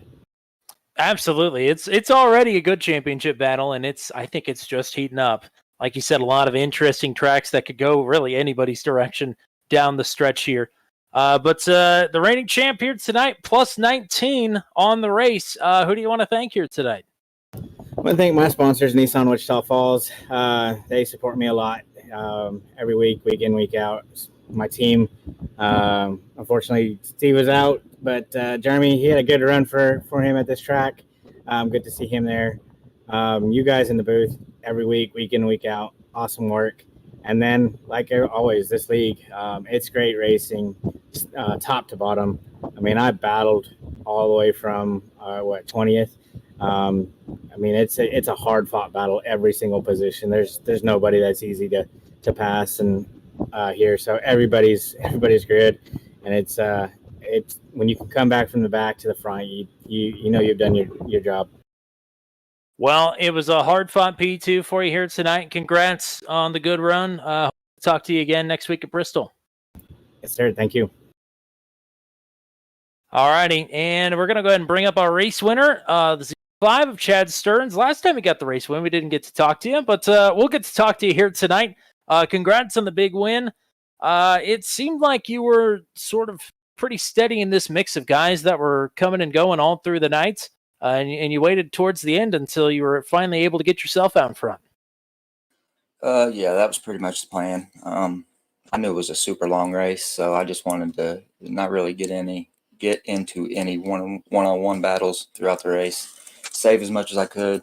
And then, I caught a couple breaks with Nathan and John. And it just worked out. You were pretty consistently gaining time and gaining positions on pit road here tonight. What do you think was the big difference maker for you on pit road?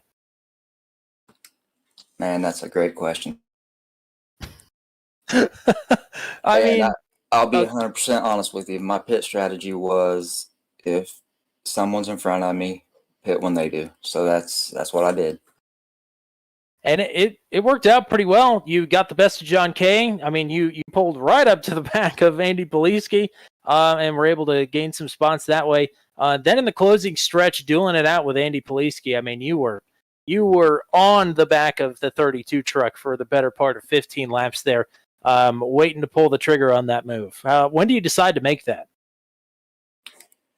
Oh, I don't know, really. It's just kind of by feel, really. I mean, he's always tough to battle against, and I knew it would be tough. So, and Nathan already came over the radio and said he didn't have enough fuel. So I decided right then it'd be all right to go ahead and battle it out with Andy. And pretty much it was one-on-one until somebody's tires went out, pretty much. Matt, what do you got for the race winner here? Congrats on the win. You are, if not one of the best, probably the best long-run driver we have here in the field. Coming to the endurance race of the season, you probably had to feel good about your chances of coming out and getting a win here tonight. Yeah, I definitely did, honestly. Like you said, long runs are my strength, but I'm not really going to beat anybody in a shootout, like a 2 or 3 lap shootout. But long runs, I tend to do well with. So, yeah, I was pretty confident. And you can take the confidence to the bank here with your 6th career Venom Truck Series victory. Who do you want to thank here? I just want to thank Zittle Inc., Venom Truck Series, and you guys for doing the broadcast, man. I appreciate it. We're going to see you back at Bristol next week? Yes, sir. All righty. Well, we'll look forward to that. Go party hard after the big win here tonight. All right, man. I appreciate you guys. Number 05 back in victory lane. Like you said, when you look at the drivers that are good in the long runs, Chad Stearns right at the top of that list. P1, P2, P3, somewhere right in there. And you know what? That's exactly where he ran this entire race, was inside the top 3, waited until the very last moment to strike. Yeah, I mean, he's always one to watch. We've talked about TJ Bartell a lot here tonight, too, how good he is on the long run. And then you got some guys that try different strategies. Bartell's one of those. Unfortunately, Steve Roman wasn't with us tonight. Really would have liked to have seen what he could have done with some strategy calls, but Paul Ellison was right there with him, as well as Luke Peterson. Trying something different. I always love that when we have these endurance races. You can kind of try a couple of different things and just see how it shakes out. And boy, it was shaking up quite a bit there with that that caution that came out on lap 90. All sorts of shaking all throughout the night here tonight. Anything else you want to say to wrap up the wonderful Calypso Bash at the Beach here tonight? Man, just shout out to the Venom drivers. You know, I feel like sometimes we take for granted the great action we get to watch week in and week out with the full slate of broadcasts that we have. But, man, these guys throw down every single week. Also want to thank everybody that came out here and watched and was in the chat with us here a little bit tonight. Unfortunately, Ryan Dye was with us a little bit sooner than he would have liked to have been in the chat. But thanks for coming and hanging out here for a little bit. Craftmaster Jacob Nagy, Lindsey G, West Brown, and Mike Berry, who we will see in Truck 200 this season. Thanks, everybody, for showing up and showing out. And some news to come about the Monday race for Truck 200, scheduled to be a recruitment race at Auto Club. That race will be taking place, but some news to come about that. Regardless, some more action here this week. Tomorrow night, we're back at Chicagoland, this time with the Daredevil Series. Oh, boy. Yeah. Oh, boy. That mile and a half's in the Daredevil Series in the best way possible, oil and water. But that's why we love them. Chicagoland, not going to be any different. Big, flat apron that'll be wide open, curved back straightaway. You betcha. They're going to be ripping and rolling around Chicagoland tomorrow night. Thursday night, road course racing action for Maximum Velocity. They'll be at Watkins Glen. Like we said, next Monday, Truck 200 will be in action at Auto Club for some preseason action. And then back here next Tuesday at Bristol. It is our actual serious race. I guess no, we have the SWM. We had SWM there a couple weeks ago. Yes. I was thinking only Bristol Bash action here on the channel, but you're right. So Bristol's been getting some love here on the channel of late. Next week is the throwback race, 220 laps. The None of Your Beeswax 220.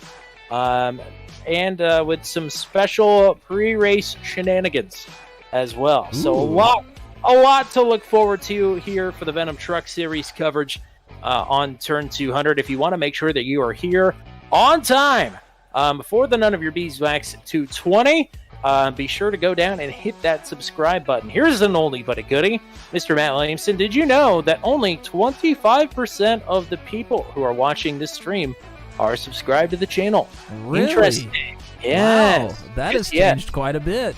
Yes, it was 60-30. Now it's gone up the wrong direction to 25-75. So be sure to hit subscribe on this stream on your way out here tonight. That way you don't miss a future stream, because we are going at it like crazy here over the next couple of months. We are juiced to the gills with some great racing action for you here on Turn 200. That is just about going to do it for us here on the stream here tonight. Thank you very much to everybody from the Venom Truck Series, and a big thank you from us here at Turn 200 as well. We couldn't do it without you joining us here tonight. For everybody at Turn 200, for the GOAT, Matt Williamson, I have been Tommy Cook. Until we meet again, we say so long from virtual Homestead-Miami Speedway, where Chad Stearns has endured the Calypso Bash at the Beach.